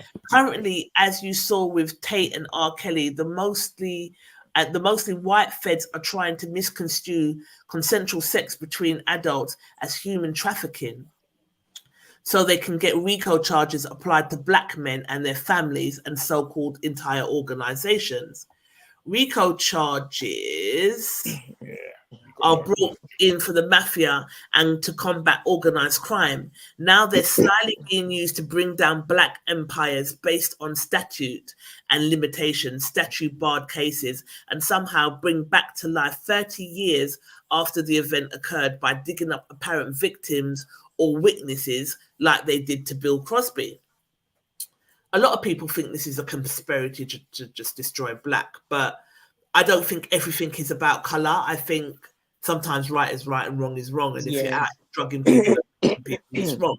So, do you know what I mean? But he goes on to say, if Diddy raped and did bad things at his freak-off at the time with willing participants and consulting adults indulged in, but now with money, the federal bribes are victims, he will go down for that. I don't seriously think they'll keep him in jail for more than 2 years after that, but he's linked to a bigger, more sneaky fish. Like if he was like the island guy who was actually being handled by certain countries, sneaky people get dirt, leverage and influence over powerful individuals. He will almost certainly accidentally slip on the bar of soap and break his neck in there before seeing freedom, or being able to incriminate his handlers.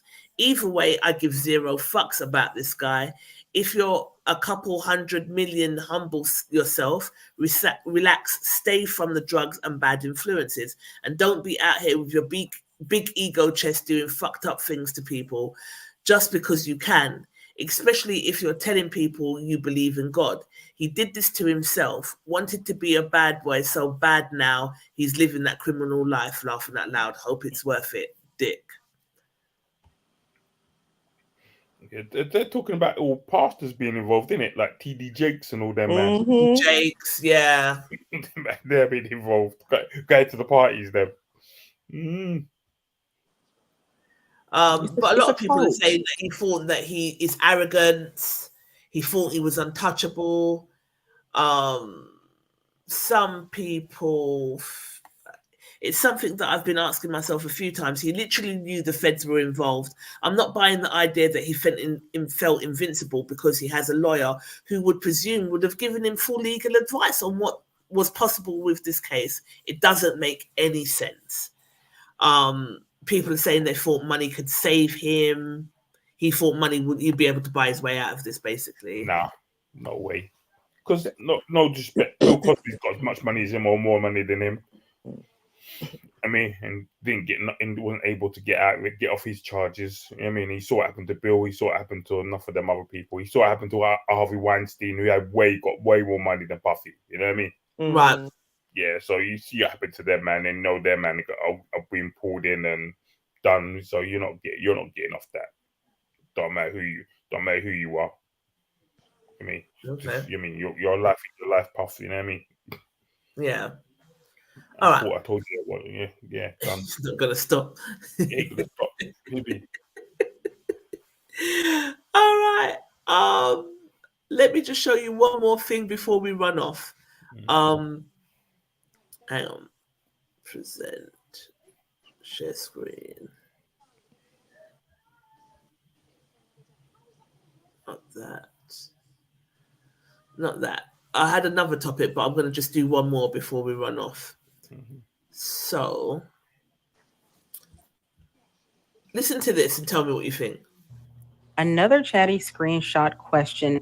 This woman said her son is 24. His dad has never done anything for him. Seen him maybe 5 times in his life. Here's the thing. He owes him about $163,000 in child support to the mom for not being there for the son. Hypothetically, they were tossing around the idea of who the money would belong to should it come in. He says he should get it, while the mom thinks it belongs to her. In your opinion, who does the money belong to, son or the mom?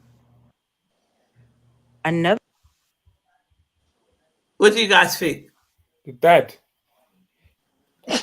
The dad's money. Yeah, talk about.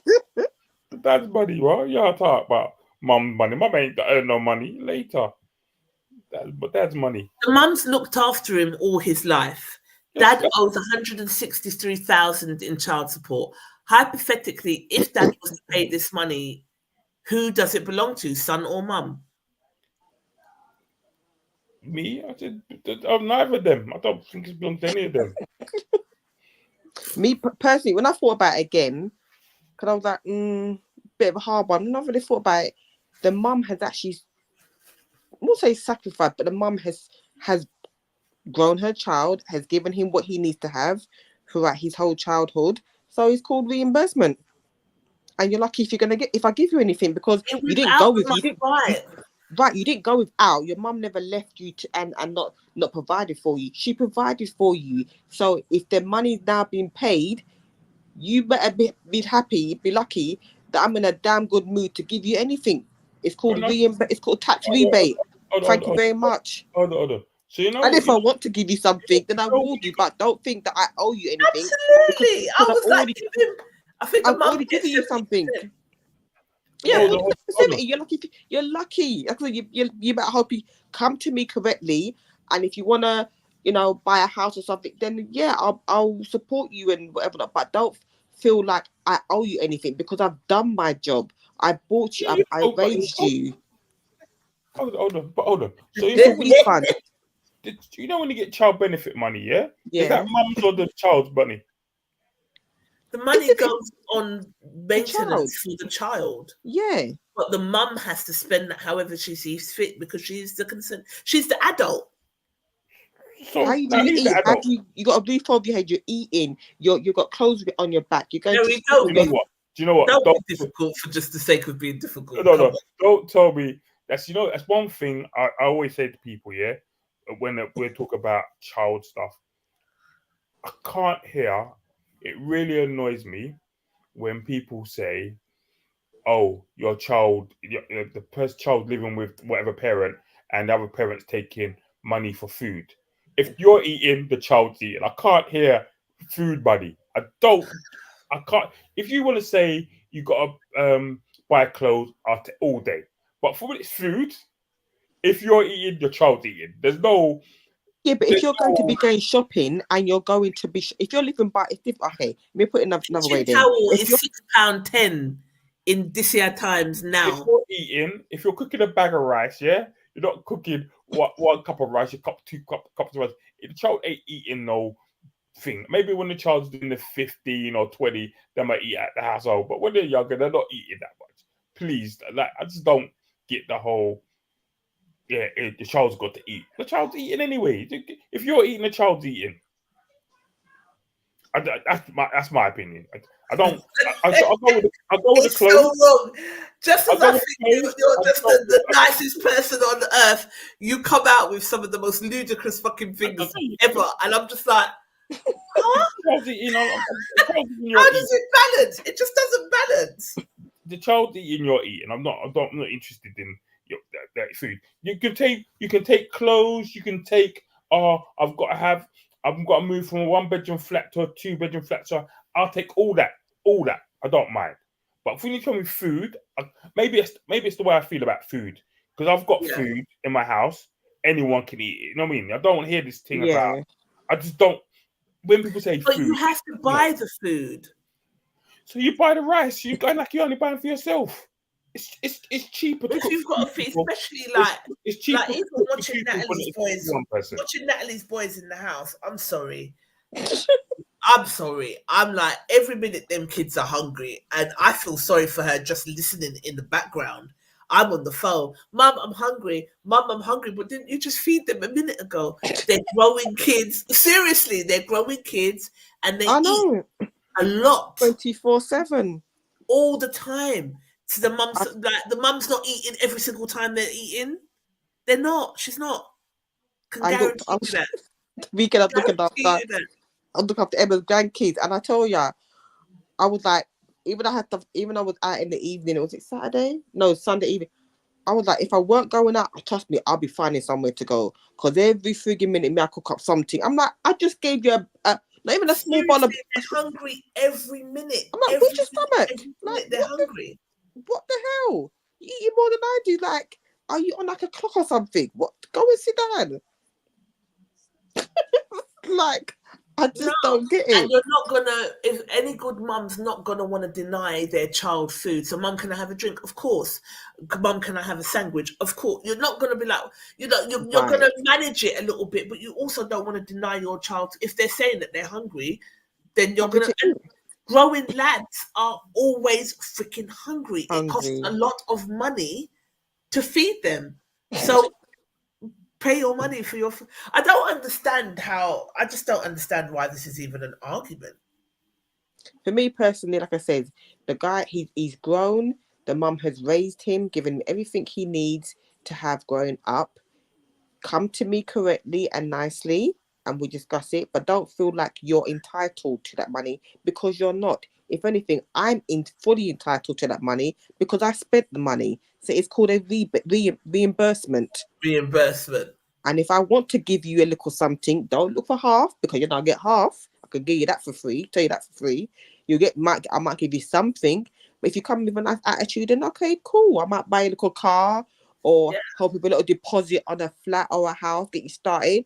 But do not come with an entitlement, because I will tell you straight, it's not happening. So when we start deducting expenses, then you can have the balance.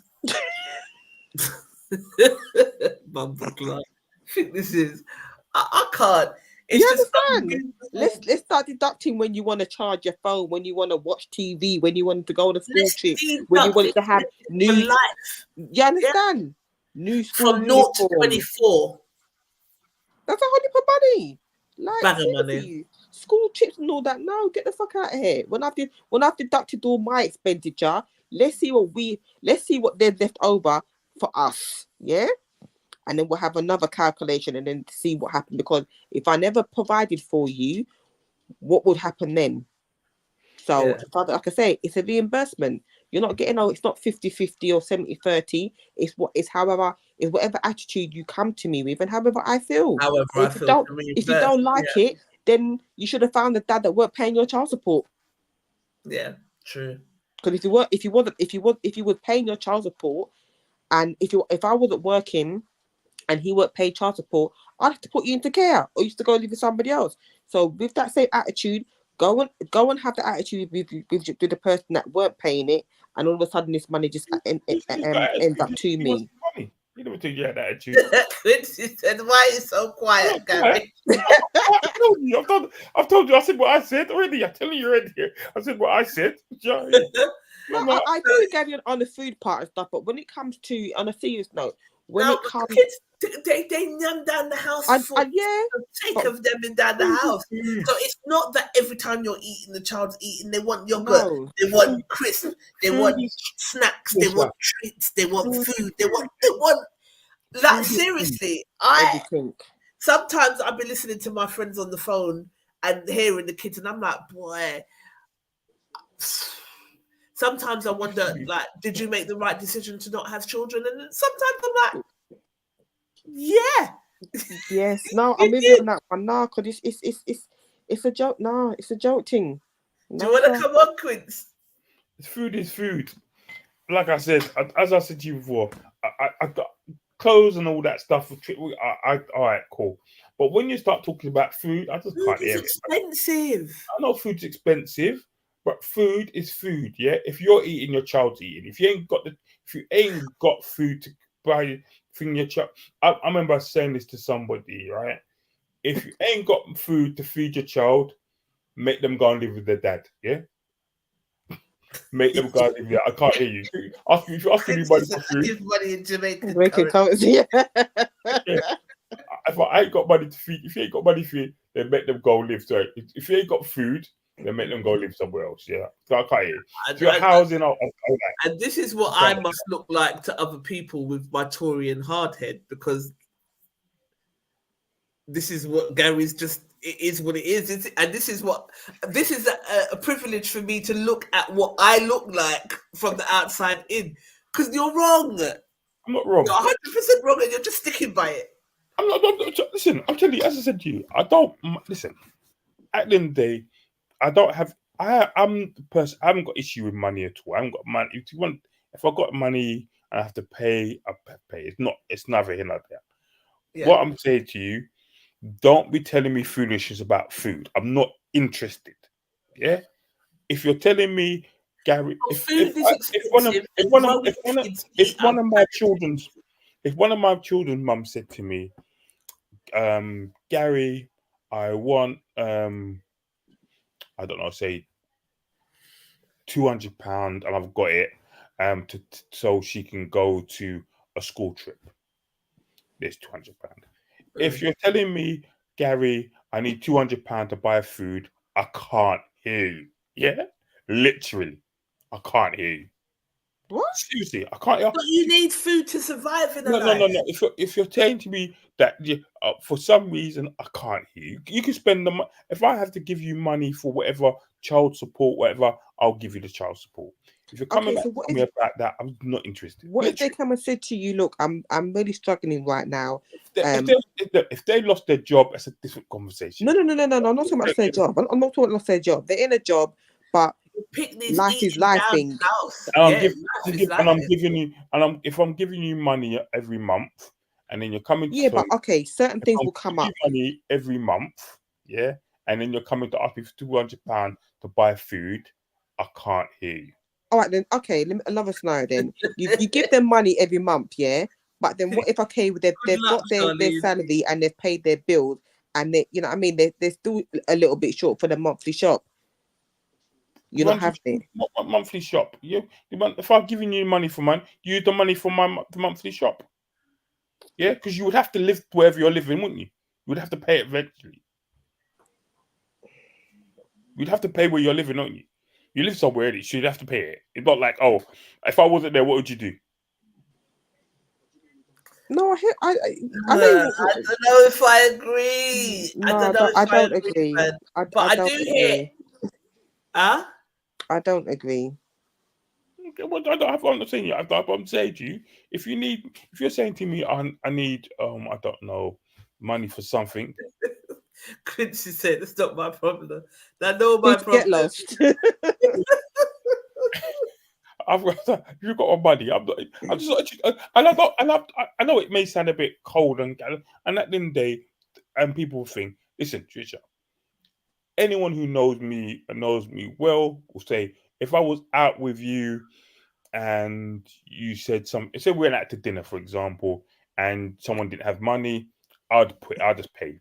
Not if it's not an issue. Yeah, that I can vouch for. Yes, it's food. I don't care. It's food. Yeah, people have to eat. I do get. Sometimes I've been out. I shouldn't lie. I hope the person doesn't ever see this. But one time we went somewhere with a number of people that I know, and we went out for breakfast, and there were quite a few people there, and everyone was ordering, and one person ordered his breakfast lobster on the egg thing. For entry, right? Like something you would never order normally, yeah. But they thought the manager was going to pay. Sorry, they thought a person was going to pay for it. Like, babe, everybody. Rude. And at the end of the day, they were like, "Oh, yeah, everyone's got to pay," and they were like, "You can't order long. I can't. It's a piss take." Really? I hope a lot of people don't see this bloody live. I'm gonna.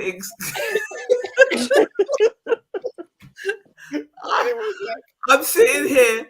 I can't believe that I said Bun Goody when I meant to say Bun Diddy. That's so hot.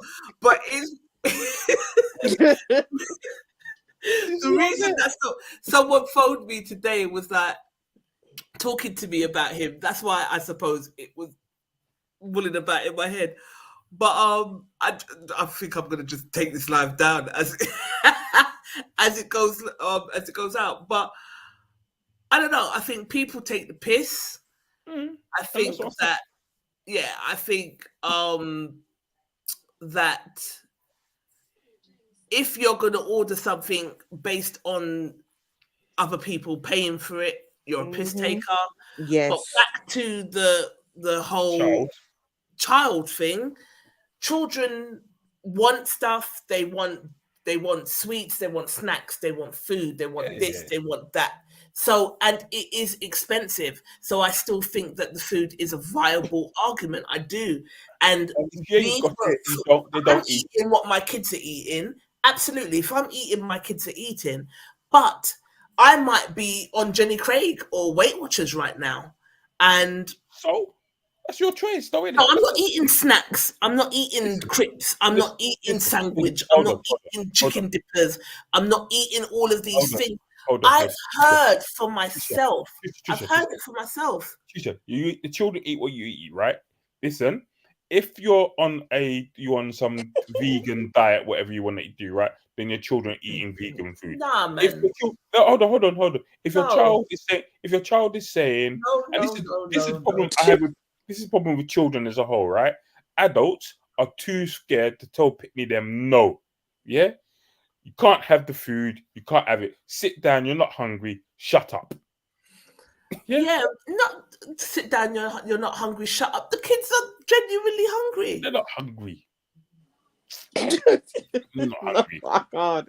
I don't know. Because if your kid is genuinely saying that they want something, they want to drink, they want this or they want that. Children, children I know of and have around me, right, will eat a large bowl of food, right? Do something and come back and tell you they're hungry. You're lying, yeah? You see some crisps or some sweets or ice cream, and you think, ice cream, your eyes are too big, and they eat too sweet, and then they daft them away, yeah? Listen, tell them no, yeah? Because I know if I say to food is expensive. Even if I say to my daughter, my youngest, she says she's hungry, right? I'll say, okay, I'll give her some food. And then she said, oh, Daddy, can I have something else? And I say, no, you can't have it. I'm hungry. Okay, eat that. No, I don't want that. You're not hungry. You just want that. But that's basically saying that you can't have a choice if you're hungry. Yeah. That's what you're saying. So if you're hungry, you have to just eat what I give you, or you can't have a choice. Yes, you're not hungry. Because if you're hungry, you eat. You eat it.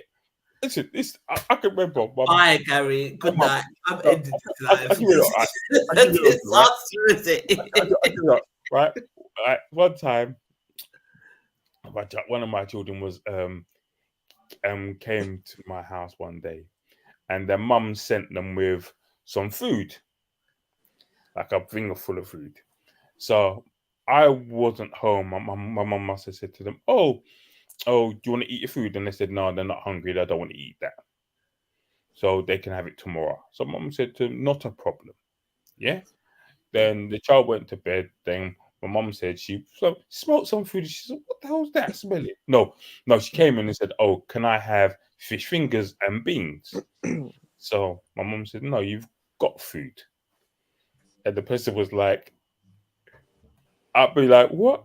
What you got food? You got no, I want fish fingers. My mum said, no, you've got food. You can eat the food your mum sent, or you don't eat nothing. So my mum said, then she smells something. And when she goes downstairs now, she goes down to the kitchen. The child's in there cooking fish fingers. Fish fingers and beans. Like, you're not hungry. You just see, my house has got certain food in it, and you want that food. You're not hungry. You're just taking the mick.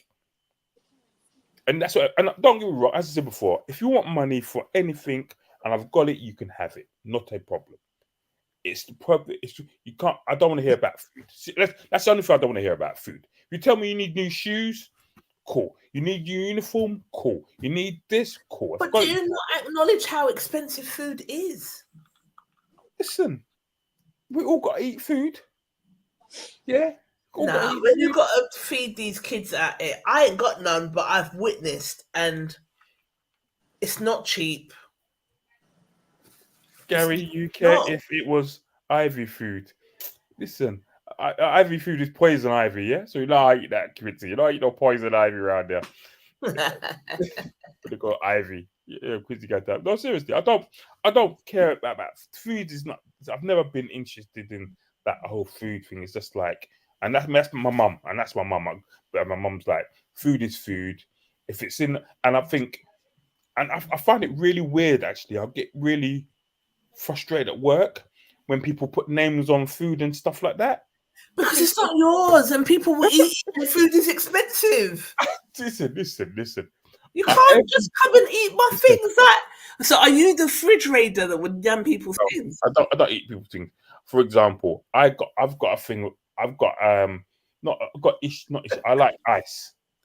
I eat a lot of ice. So I buy ice. I buy like these lemon ice lollies. In the summer, I've got about 4 packs of 4 in the freezer at work. Right.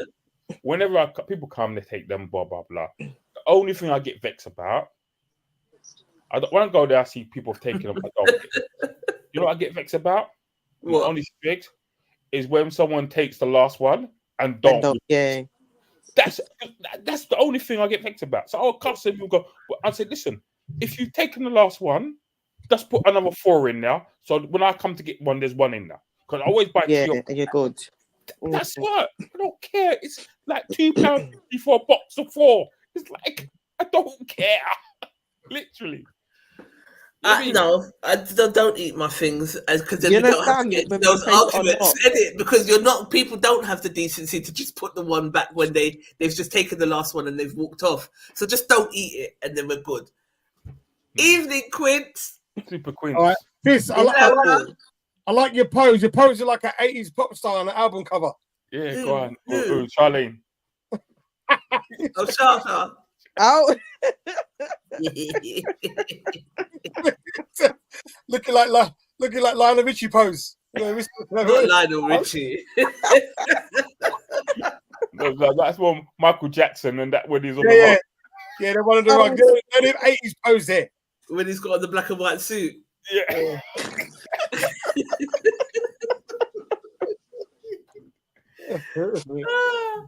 Right, so let me get the gist of this, right? Because I'm gonna come in and make my little damage and come out. Yeah. Gary's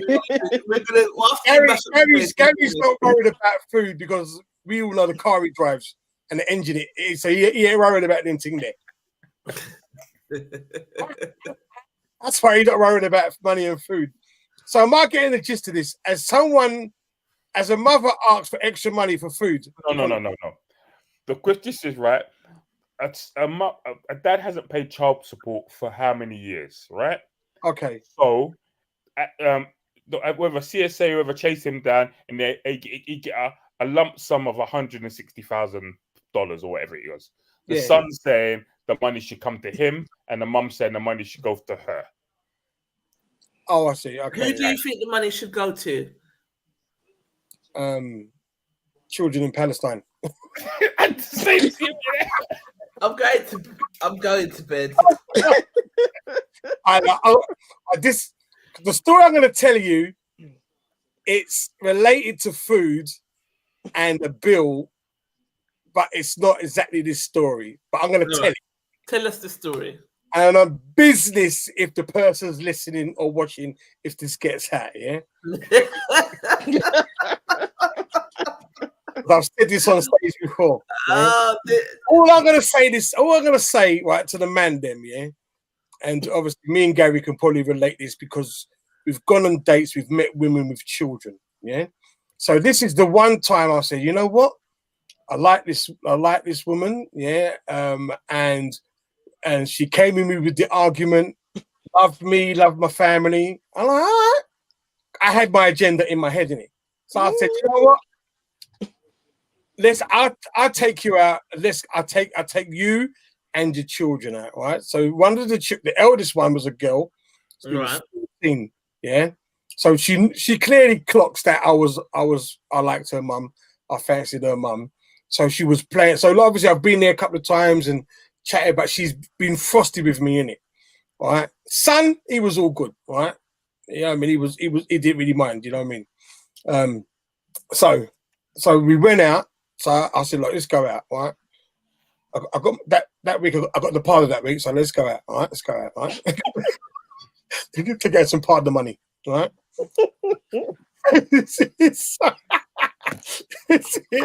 Yeah, enjoy it while it lasts, because the next part of the hand I'm getting is the next year. It's a next year or something like that, isn't it? Anyway, so me and the girl, like me and the woman, like we're rapping. I take them to a nice restaurant, right? Now, Gary mentioned about that girl about the lobster thing. It's a piss take if you're ordering something. Yeah, because some women, not all women, some women go out there like with dry throat and empty purse. Yeah? And look the man in his face like. Anyway, so I ordered starters, and we all ordered starters, and this girl, the girl I like, right? Because this girl, yeah, she ordered starters. She was ordering starters she couldn't even pronounce. Yeah. All right. Anyway, she ordered it. And this is what, and I watched it all come. I watched her look at it. I like it. Right.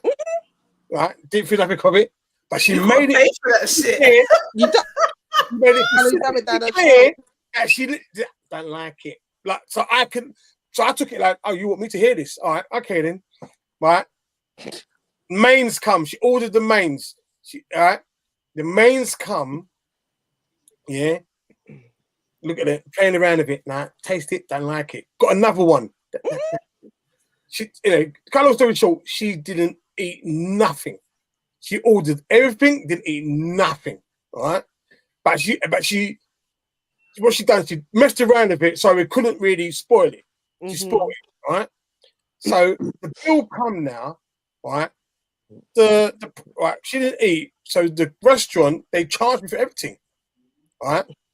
And I was like, and I looked at her, I looked at the girl, but I had to look at her, give her side eye, but not side eye enough that her mum don't clock, yeah, because anyway. Oh, so it's not even the girl that you fancy; it's her daughter.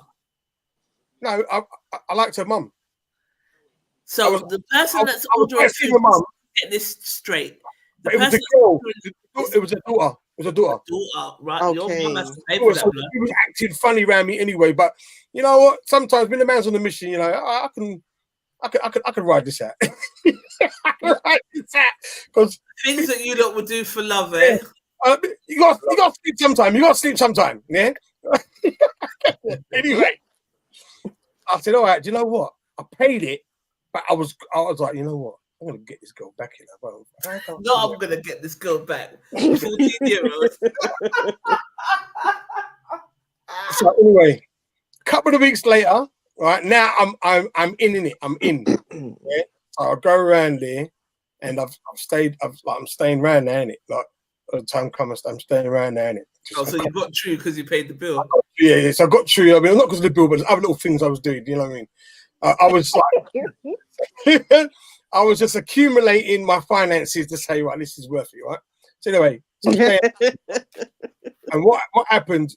The mum she ordered in Chinese or something, and I remember we all ate, and the daughter ate, the family ate, so we all went to bed. Yeah. Now the daughter's room was next to her mum's, innit? So she went to bed. Yeah, she went to bed, and then a couple of hours after, I went to bed with the mum. When I mean. I fling some, I'm going to tell you as it is, I fling some hood under that woman, yeah, to make sure that her daughter heard, yeah. Because she made you pay for the... Yeah, so I was like, yeah, and in the morning, when I woke up, and that girl was going to school, I was like, oh, yeah, it hurts, innit? It hurts.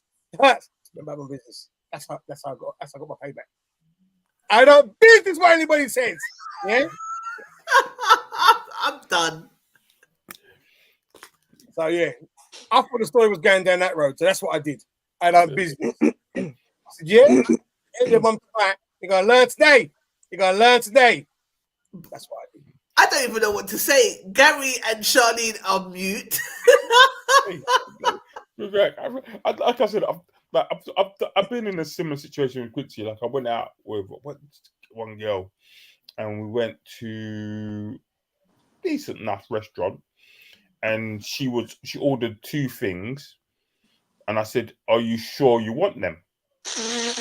And she was like, "Yeah, I've never had it before." So romantic, Sean. Yeah. Oh, sorry. Yeah. I'm sorry. These guys in the live perving after her. She's like, I'm so sorry. What? The 80s, the 80 poses got down the drain. oh, man, oh my god.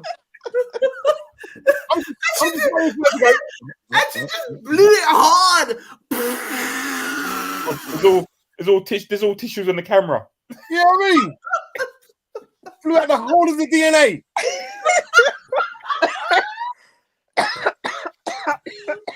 You sick? There's fleas going about, boy. I feel like he's trying to Yeah, get no, okay, Charles gave it to I everybody. forgot my world. Sorry, I'll love. give I'm trying to put my computer a virus. We've all got it the way she just blew it on the screen. Yeah, But go on.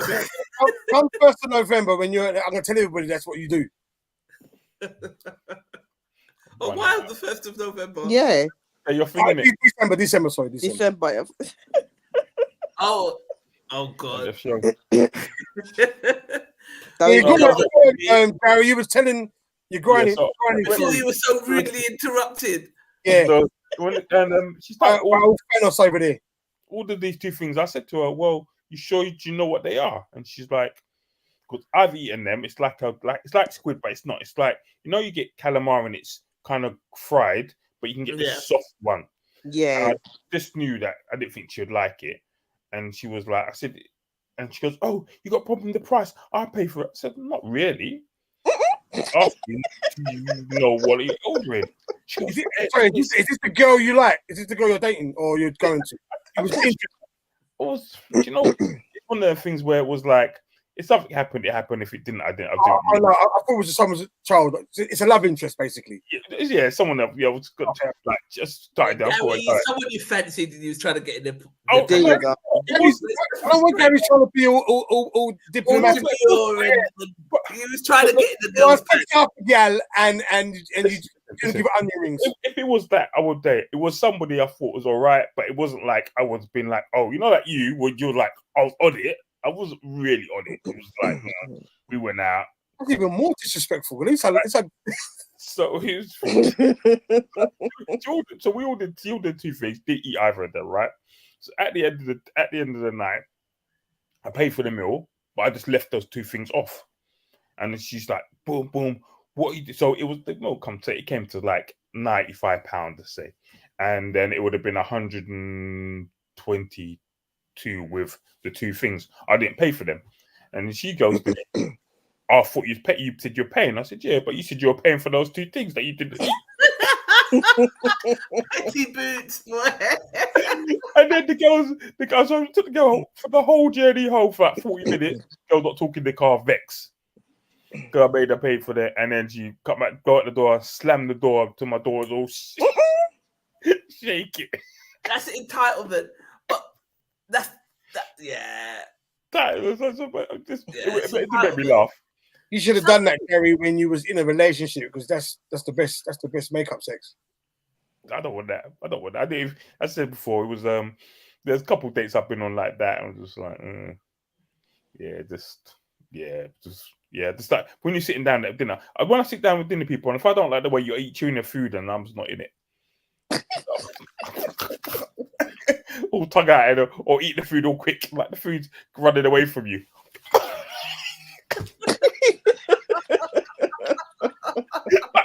I'm a quick eater, boy. I eat my food. Listen, Trisha, I've seen you eat. You don't eat like exactly. I eat my food though. I get it in. I will eat my food. Yeah. I'm not. Do you know what I mean? I'm not. I don't know how to explain it. I'm not a hog, but I'm very real. So I don't put on airs and graces. What you see is what you get. So if I'm enjoying my food, I'm going to enjoy my food. Do you know what I mean? I think you can enjoy it, but if you're eating like this, yeah, it's not working. Yeah. I didn't know where. Or if you eat the food and you eat it quicker than I eat it, because I think I eat quick, and you finish before me, I'm like, how the hell you do that? So these are the little superficial things that you don't look at as men. Yeah, we got eating. The girl's eating the food, and then she's eating the food. Like you're a guy. You're kind of meant to finish before her, right? Well, how many girls you finish food before you, Quincy? And it's that you want the salad. Have you seen my size? Exactly, never. If she eats for me, right? She's got a tag. She's on tag. But Quince, back to you in this story now. So you really held a grudge against the 14-year-old Pickney, and you thought the best way to get her back was to let her mum, to hear her mum hollering. Yes, I'm petty like that. Explain the thought process. Yeah, I don't get it. I don't get it. Explain the thought process. I'm petty.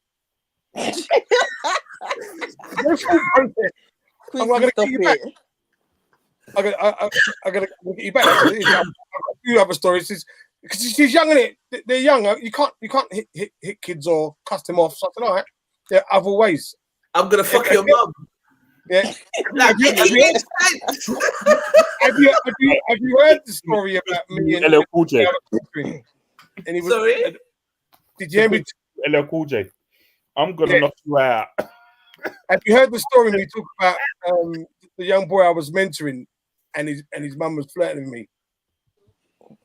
I'll say that. I'll say that for another day. No, I can't say I said the whole thing, but all I know, I got him back. Because he done something to me, I got him back. So he fucked his mum? No. I didn't need to. But you know what I mean? But because I was in a position that I was still mentoring him. But I reminded him every now and again. But I'll tell you the story on the 1st December. All right. And do you know what? Before I go, I'm talking about this week. I want to ask you two, yeah, Sharon and yourself, Trish, yeah. Yeah. Girl, if you ever asked when's the last time you asked a girl out? Like a girl? Someone you like a woman, say, would you be my girlfriend? When's the last time you done that? I don't think I've ever done it, to be honest with you. Into relationships. When I was like proper young, you kind of have to do the visual, but once you get to like even my oldest daughter, I think we just kind of it was like I phoned her. You put into it, innit? And then suddenly we're dating, did it? Right. My friend told me that I said, "How'd you meet your fella?" He said he asked me if I'd be his girlfriend. They've been out a couple of times. Would you be my girlfriend? So he said, "What?" He said, "Yeah." I felt like wanted. Mm. Yeah, I think that it should be. I think would you want that? You're someone's woman and you're not. So would you want? Is that like a point of validation? Yeah, it's clarification. You know where you kind of stand, because you could be acting like, oh, we're dating, we've had sex, and we're in a relationship, and the guy's like, no. We're fucking. You know what I mean? You can't just assume you're in a relationship with someone.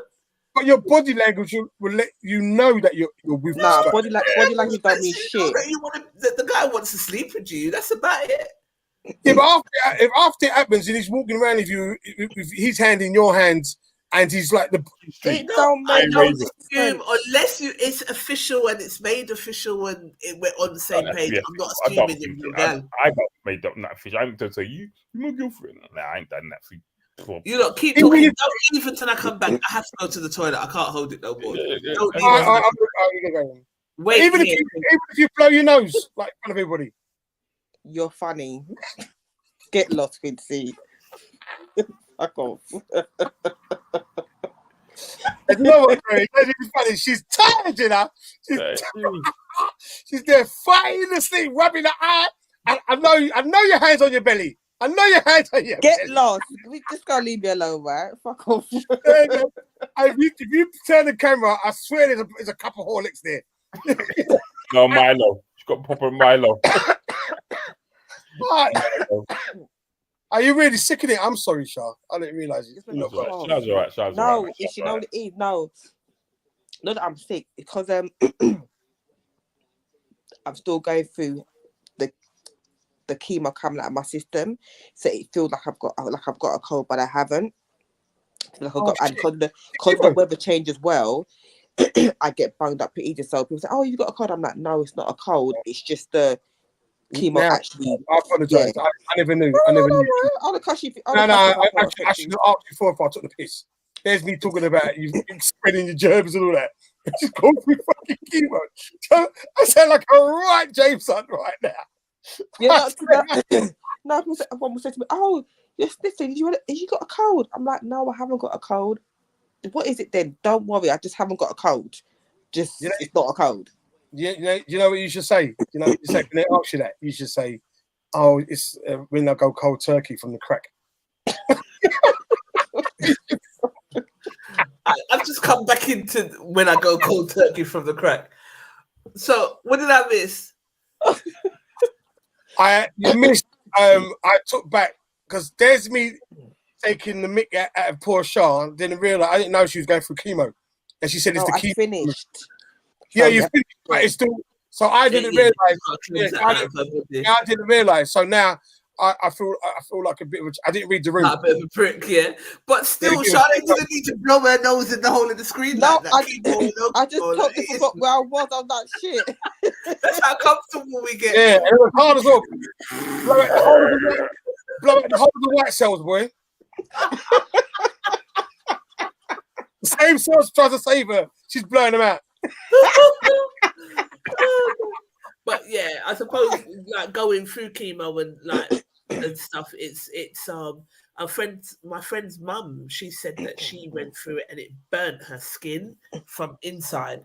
So it's a serious chemical process.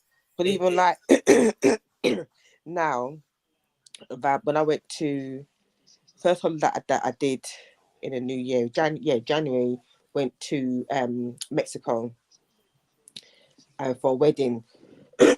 Sorry.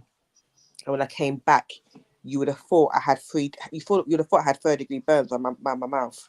Yeah. It literally, and even though I was happy in the sun, they say you're not supposed to really do the heat too much shortly afterwards, because it literally, and that's what it did.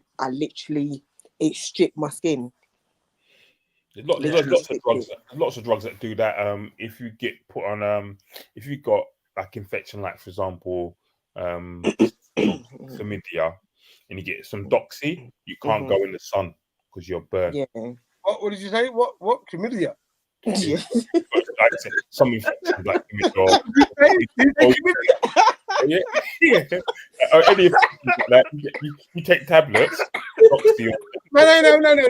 Did you say if you take chlamydia, you can't expose yourself? Yeah. Is that true? Yeah. I know that the job you do. Yeah. I never knew that. Well, no, if you get doctor you shouldn't go in the sun. It says you stay out of the sun. I've got the giggles. I'm sorry, Quincy just come on here and give me the giggles. I remember work one day was this young boy came in from America. So you meant to, with certain types of syphilis, you got to get 3 injections. 3 injections, and so he couldn't come back for the 3 injections. He's not going to be here. So we gave him like 28 days of this medication. So I said, "Oh, where you going?" He goes, "Oh, me and my girlfriend are going to Italy. It's in big summertime for 3 weeks in Italy." I said, "You know, you can't go in the sun in it. You got to stay in." Really? He goes, "What do you mean?" I said, "Oh, you can't go in. You cannot go in the sun. Like literally, you got to stay inside." Again, when you say can't go in the sun, you can't put your dick in the sun, or you can't. What? Your body can't go. Your body can't. You can't go out the sun. The whole body, not like your body. The whole body, face, arms, legs. Quincy, how's he gonna not put his dick in the sun? Really? How are you gonna exclude the dick? Like it's a part of his body. No, but he might be. I don't know, sunbathing. I don't know.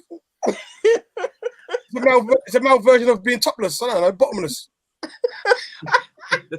Everybody knows when you go in the sea, you take down your boxer shorts or something, just give it a little sea salt.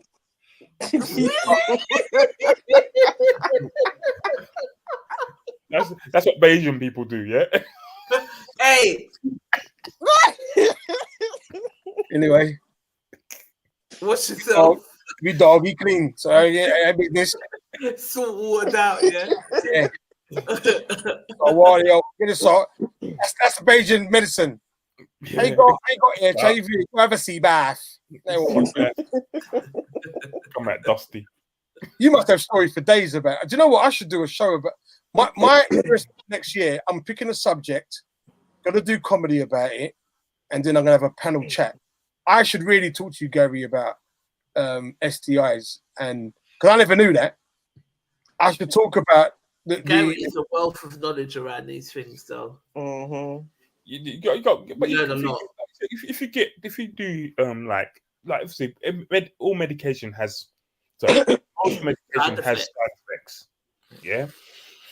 So some of them are decent, side effects. Like if you take certain forms of contraception, like it makes some women a bit more hornier. There's certain tablets you take, they make cause it affects, so they get kind of more.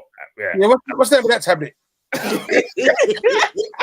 I even want to know, but no, I lie. When he said that, I was like, yeah. I know, I heard you. Yeah. So and the things like that. So everything has a bit of like can have little side effects and stuff. So yeah, I mean, like I could be saying to people at the moment, like if you're taking certain vaccination, we have this whole thing about HPV vaccinations and people taking, not taking it, and like talking about the positive and negative side effects about things. And then people are like, oh, it's really weird when I say to people, you get this side effect, this is the positives, like you're not going to die, but your negatives is you may be a rash, it may be a rash on your face or something. And they'll be like, I don't have a rash on my face.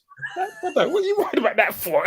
I'm telling you, it's going to save your life. What, the HPV don't kill you, does it? No. Listen. I don't mean, not to HIV. It's not HPV I'm talking about. I'm just talking in general. I'm having a conversation with people about different bits and pieces. HPV doesn't kill you, but there's two different types of the virus that can cause cervical cancer or genital warts. So if you get cervical cancer as a woman, then obviously that can lead you to die. So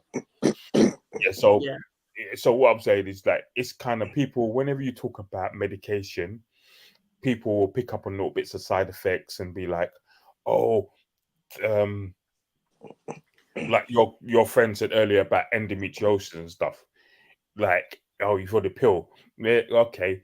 Maybe one in 50,000 women will get that. Just say, for example, I don't know the exact numbers, but say, but then 490 whatever thousand, 49,000 women won't fall pregnant. So you look at the pros and cons in it. So you kind of any medication we give somebody, I think you're going to do it for the best. What the best thing is, for example, if you take medication to prevent HIV, then it may some people we may have to do regular liver checks on you, for example. Yeah. Now the risk of you having liver problems or catching HIV, to be honest with you, the HIV is more serious. So that's the one you treat. That's a bit something. So but you need your liver. I'm not saying you don't need your liver. We're not going to kill your liver. I'm just saying that. Go on. What are you, Gary? Are you like an educator? What's your role? I'm a health advisor. Health advisor. Now we got to chat here because I want to, because I'll be honest with you. I think I still believe that as a society that there's no joke coming here, you know. So no, wait. I went for the punchline. I just feel that there's still things that I think we are still ignorant about. You know what I mean? Out of all like the STIs and stuff like that, how much of them are caused because of hygiene? None. Yeah, I would have said none. Hygiene is hygiene, and sexual health is sexual health. Like crabs, isn't it? Crabs not hygiene. Is it not? If you ain't watched downstairs for a little while, And it's starting to have a little. It's starting to smell a bit pilcherish, and then what? Homeless people, for example, they must have something. No. Like I said before, you're more likely to get, for example, women are more likely to get things like BV, thrush and stuff from using washing things than not. So I know it's nothing to do with hygiene or stuff like that. So I wouldn't push all that. Chlamydia is quite big, and it's when I was growing up, it was big. Yeah, when I was growing up. Chlamydia, they reckon about, say, if you're under the age of 25, nationally, I think it's about 1 in 10 people have it. But if you live in Lewisham, it goes down to 1 in 4. It can develop into worse things if you don't take care of it. No. So what you can get, for women to get PID, and what happens with chlamydia and gonorrhea is it doesn't happen. When I say this, it's rare, but it can happen. So basically, in a woman's got like fallopian tubes, and which it gets carried along. Inside there's stuff called cilia, and it's like it brings the egg down the tube. This can die, and then when the egg gets released, it gets stuck in the fallopian tube. Any egg type of pregnancy where the egg gets fertilized in the fallopian tubes, so then that can cause ectopic pregnancies, and then obviously that could be really dangerous stuff. But it's rare, but it can happen. I mean, most people come in, do a chlamydia test, so a quick urine test or vaginal swab. We give you the tablets and you're gone. I've been doing freshers fairs for the last week or so, and I've got my last ones on Thursday, and I think I've done about, at one university, I did about 120 tests, and I think 22 people came back positive. Don't know they have it, or chlamydia or gonorrhea. Do you know gonorrhea? Chlamydia. I did both infections. Do you know what I'm going to talk about? One or the other. I'd say about 22 people. So that's about 10%. Chlamydia can be silent. Is it more silent in women or men? Both. So 50% of men have no signs of symptoms, and 70% of women have no signs of symptoms. And when I say women don't have signs of symptoms, they have signs of symptoms, but you won't notice it because you're kind of normal discharge. You kind of get confused with your normal discharge. How much of those conversations do you have about erectile dysfunction? Tons. Like literally, guys will come into my clinic, 3 or 4 people a day, and we've got a specific clinic for it called a male sexual wellbeing clinic that come in, and we've got psychologists that kind of work with people around it. A lot of things. I mean, I've been many times speaking to men, especially in the area I work, and it'd be like, "Oh, sir," the people come in and say, "Oh, sir, I've got no power in my willy." I'm like, "Okay, no power." I was like, "Okay," and they go through. Talk. Clearly Asian. You just said that. No papa. I never said that. I just said there's no power in the willy. I know you guys said, but when you were, gave it away. Even one guy was. I remember one guy saying to me a little while ago, like every time he walks down the street, he ejaculates when he sees women. Oh. So like he literally walked down the road and he just like can't control himself. What? Premature ejaculation and stuff on a regular. So I mean, and then you do techniques with them and talk to them about it, what to do, what not to do, and different things like that. I love him. I know. Remember when we are gone? I brought it up here because that was the one thing. When you get diagnosed with diabetes, that is down the line that could be an effect. It could be an effect, yeah.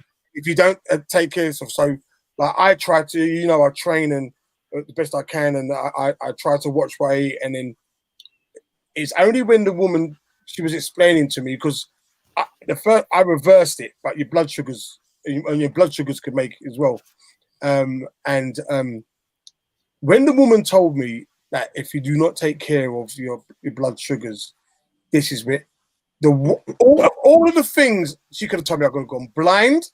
She could have told me I could have had blind. You didn't care about none of that. When she told me it was the hood thing, it was the hood chat. That's what made me go, what? and I said, you know what? I need to. I believe, because like, look, this is the reality, girl and ladies. I'm known, innit? And like, there are enough men out there who are known, and it's like, if they got that problem, they're not like, even when you have prostate and there's a possibility that your things are not going to work for a while, so you're gonna have to go on tablets or change something. Men won't talk about them things. And it needs to be spoken about. And as a comedian, if I find humor when Slim talks about when he broke his hood, right, when he broke his hood. So did that happen then? Can you actually break your hood? Yeah. Got a couple of those calls. Yeah, that's why I make sure I check girls who got big uns. Don't listen to this idiot. Big and white. I don't want no tight gal. I'm actually going to bed because this life just wants me, makes me want to go to my bed anyway. And now we're talking about. I took it on a plate. I want to ask you something before you go, though. Shits and giggles. Mm. I then went on to ZZ Mills. Mm-hmm. And she says that black women need to stop being delusional about expecting black men to defend us. Is she right or wrong? She's speaking from her experience. She can't speak for all black women. And this is what I would say about gigs or giggles, we even call him. Do you know what we're seeing? Like us here, we are grown. We've lived life. We are seeing successful young black podcasters, content creators, who haven't got experience of life. So when they get adversity put amongst them, they don't know how to handle it. They live in their own world. So like I've made some comments in here, I'm joking and laughing at that. But you, emotional intelligence, you said to me, shush, you know where you're going, right? So you've checked me, yeah? Even though that we know we're messing around, but there is shits and giggles. Those guys are men with boys mentality. Like, they're like the young rappers, right? When you, I'm not even gonna knock the thing, right? Me and Trish had the conversation already. I don't know if they need to be. I think when the situation happened, sometimes you laugh along with things, not because it's so funny, but it's because it's the situation you're in. So sometimes there's some people will say things that probably are quite on the margin, but because of the context that you're in, you may let it go. So I can't. I'm not saying that he knows. Andrew Schultz know who he was dealing with. They're not comedians, but they're on a comedian. Like I said, I'm a comedian on here, so I'm going to say certain things which you might not say. You would have been able to bounce back from that easy. Quite easy, because the first thing I would have come to my mind was like, I don't know what black women you know, but the ones I know don't act like that. Right. And I would have joked it out. You would have laughed and joked. Did you see what he said, Gal? I didn't see exactly what he said. Let me just show it. Trisha and Shah, they slap black men. That's what he said. Trisha and Shah. Hang on. Shits and giggles. I mean, I have to give them bigs though. They're doing really well for themselves. Was doing well for themselves. Yeah, they still got 8.5 million followers on Twitter. So it's not end of the world. It's not showing the right screen. Hang on. I don't think they're going anywhere. Do you think this is going to done their career? No. What I will say for that generation, that podcast generation, I do believe that there's a generation below us who've got no resilience, and they've got and just to cut people off just like that. Like, yo, it's a very cutthroat world out here. I know I've been accused of it, but not just for one thing. But she just wait. What is the black girlfriend effect? This is you don't know about throw out the other culture. Yeah, so you'll see a guy who's had a black girlfriend. All of a sudden, he's got buzz cut, like clean shape up. I like that. They shave their hair because they start losing it. because they're so stressed being around this black girl complaining about shit all the fucking time. That's why they gotta shoot their hair. bro. White guys with black girlfriends, They grow a beard because there's more cushion when they get slapped the fuck out of. You see that, right? So like, his best friend. I think the black girl effect. It might be a protective instinct, bro. You think? Protective. Yeah. Have you ever had black girlfriends? Yeah. Have you ever had white girls? Yeah. Oh wow. Okay. What's your favorite?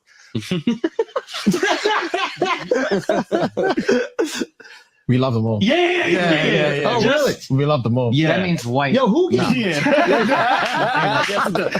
That means white. Let me get a UL translation. Kendrick fans,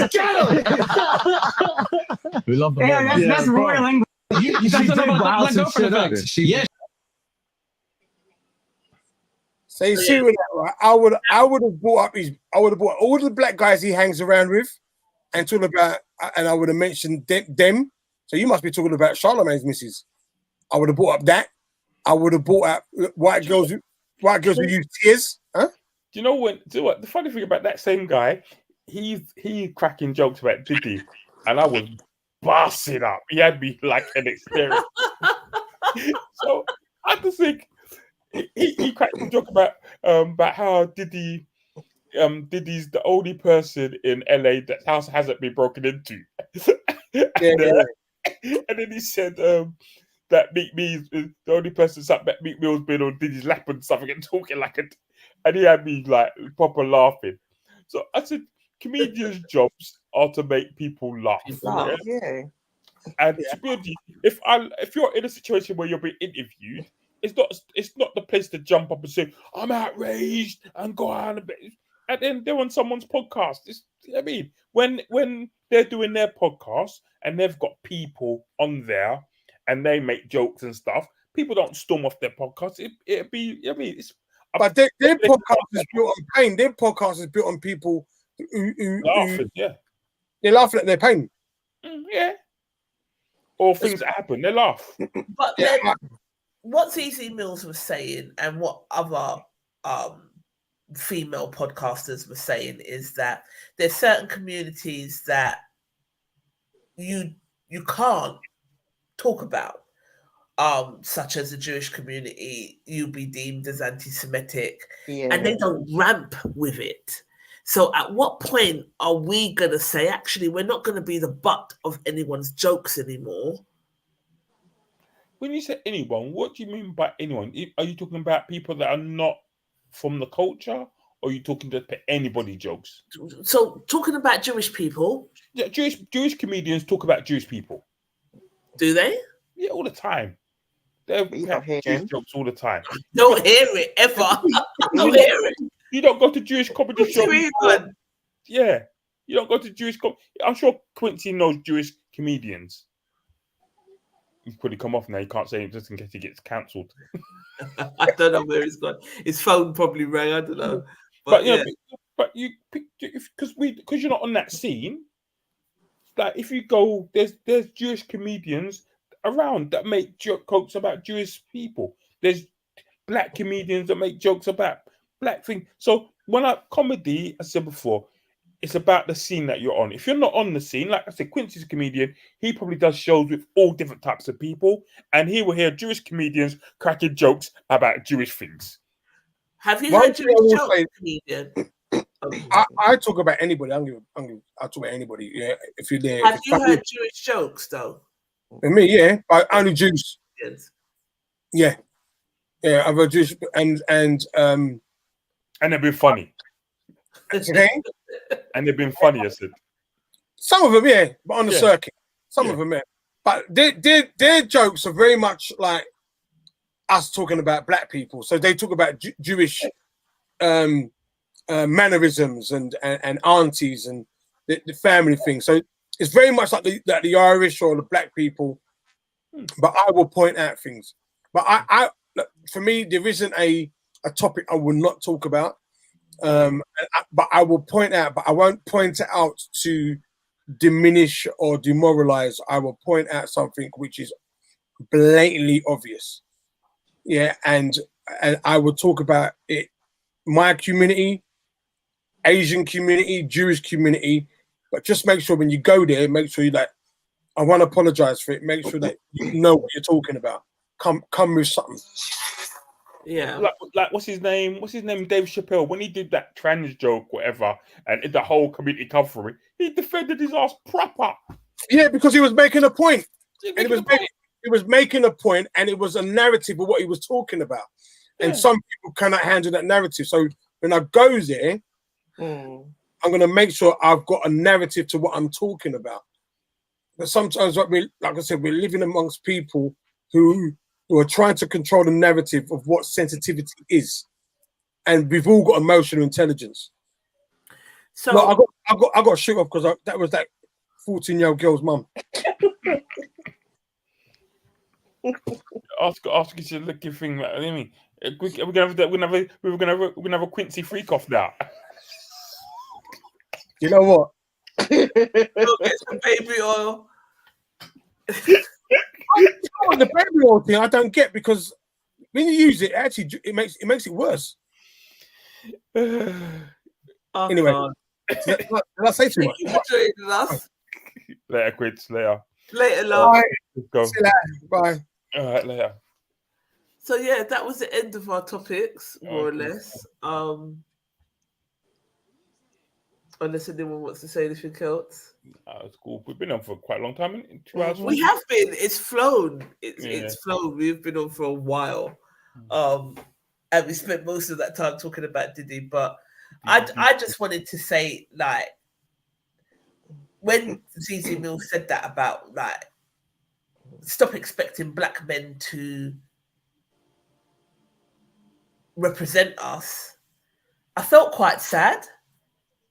Because I think there's an element of truth to it. Yeah, I wouldn't even feel. I wouldn't even. Before I would get upset about it, but now I don't, because I just see how black men are. They show us that they're more inclined to go for to clown us, other races, and especially when I heard Jamie Foxx say he has respect for black women, but he won't date them. I'm like, well, that to me is you're just contradicting yourself. I don't. When people say that, I don't think that's necessarily true, because studies have shown it though. Studies have shown people will date people that look like them first. That's it. A majority of people date people that look like them. You may get some people in the celebrity world or in certain worlds that you think, but majority of black people will go at other black people.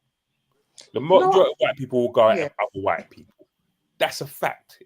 But I know maybe people want to show this kind of, black and white. I don't believe it's actually true. I mean, for example, most of the people you know, look at yourself. Out of all the black guys you know, I'm not saying you've had a relationship, but black people you know, how many of them are in mixed relationships? Honestly. Well, guys that I know, they don't do outside their race. They were in mixed relationships before they passed.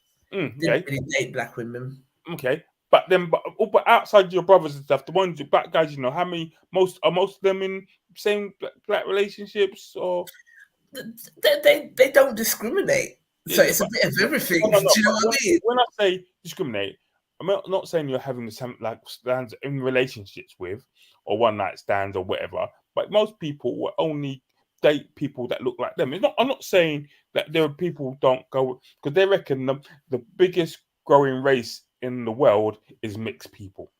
This is what they're saying at the moment, right? Yeah.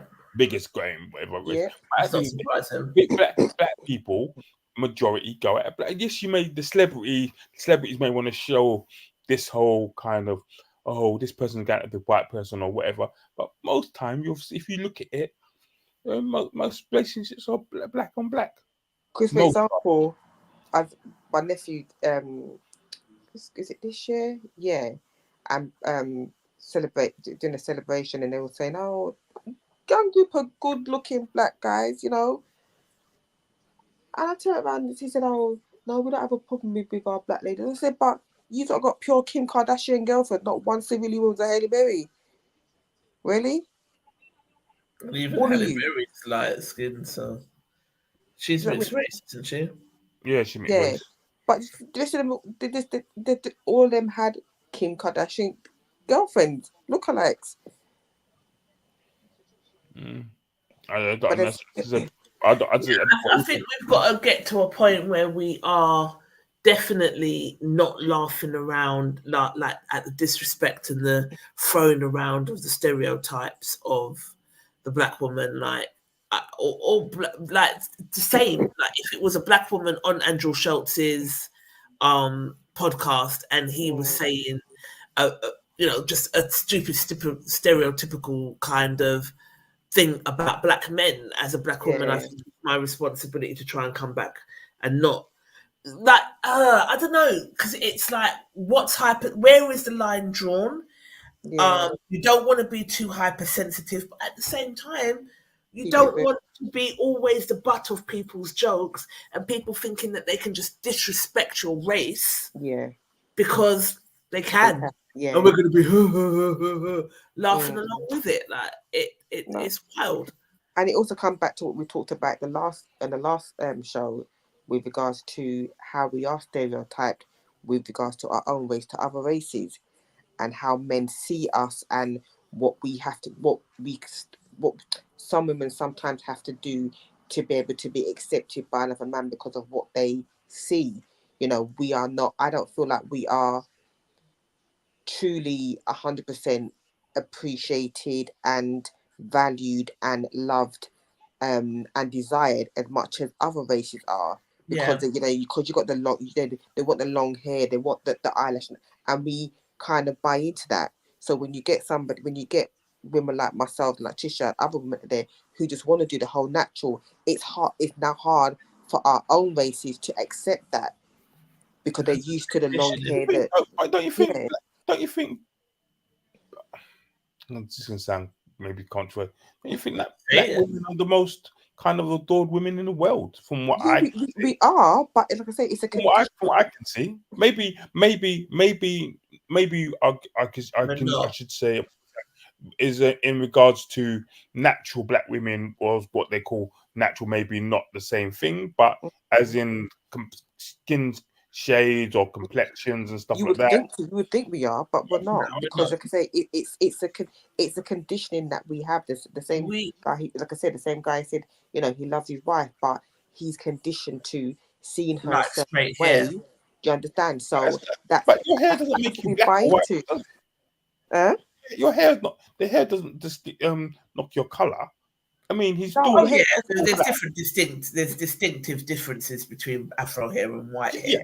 And slinky hair, or like even when you listen to certain lyrics. So you've got remember that you would know, you're a DJ, but I'm not really good at LL Cool J and the guy. Now we're looking at you, is piece of chicken or something. So you know what I'm talking about? Yeah, I don't know. Montel Jordan. Montel Jordan. Thank you. You're a DJ. That's how I know. If you listen to LL Cool J's lyrics, he's talking about getting this lady in his convertible Jag, but she's got to get your long wavy hair in my convertible Jag. That's just seen as a throwaway lyric. But he has been very specific about her hair type.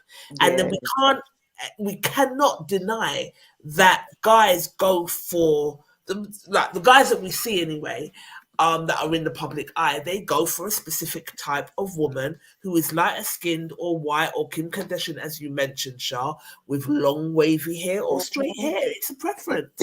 So you can't knock people for their preference. I'm not saying that, but one thing you can't say, I'm to say, you can't really say LL Cool J is like that, because he's been dating the same girl since he's 16 or 17. Yeah, but who?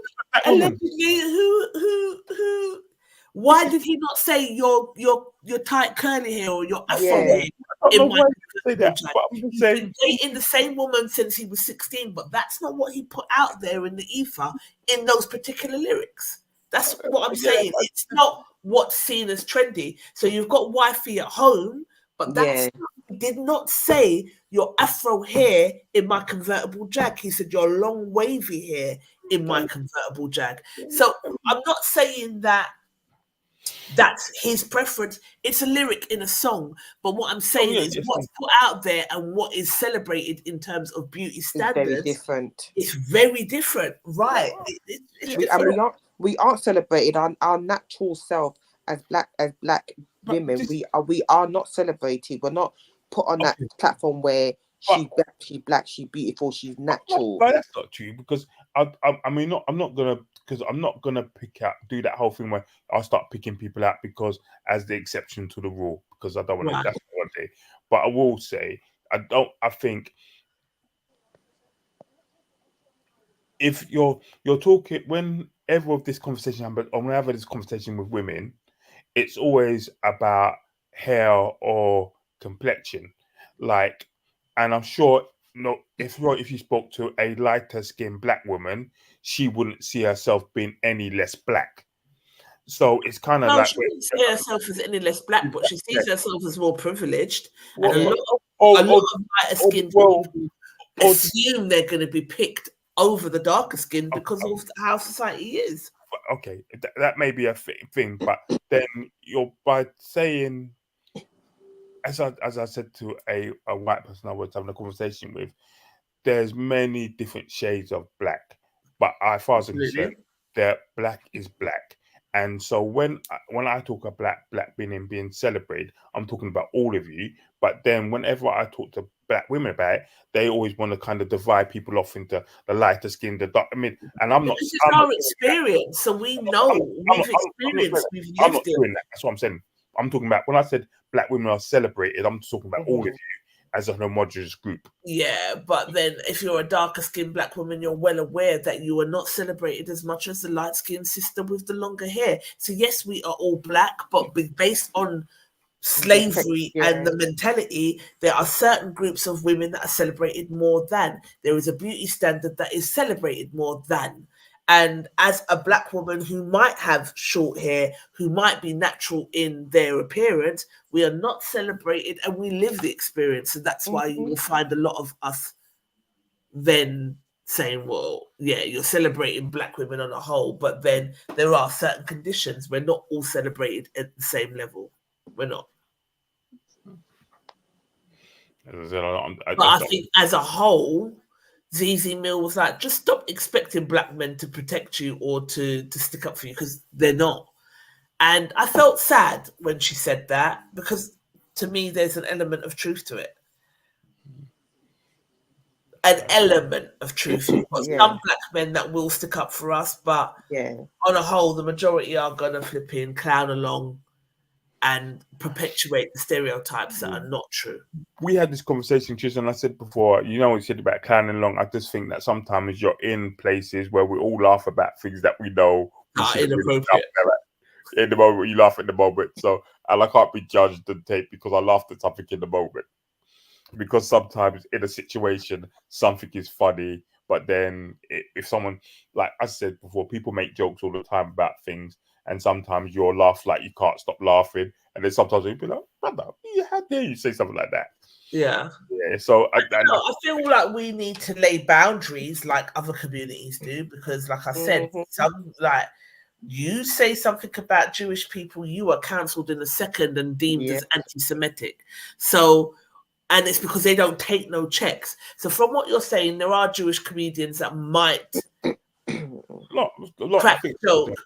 But like you said, there's not a lot. There's a margin. There's lots of them, but just we don't on that scene. Like I said, it's like if you get a.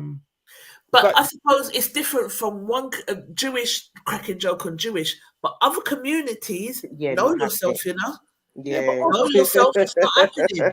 You're out here, you're out here trying to say anything about Jewish people, you are deemed as anti-Semitic, and you will be cancelled very quick.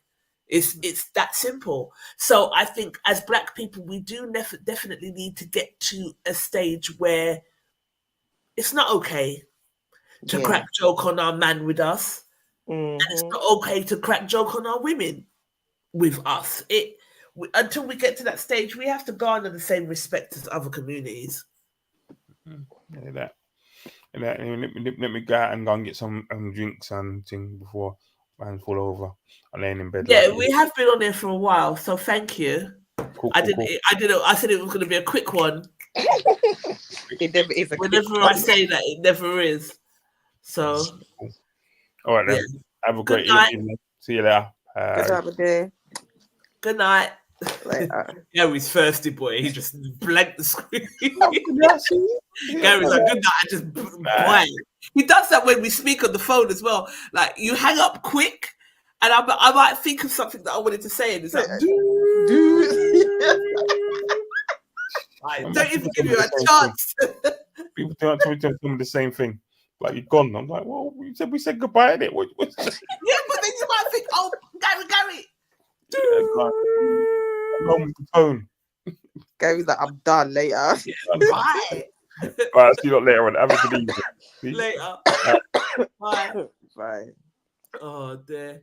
Charlie, thank you for your presence. Love you lot. Yes. See you, catch you later, lovey. Bye, darling. Bye.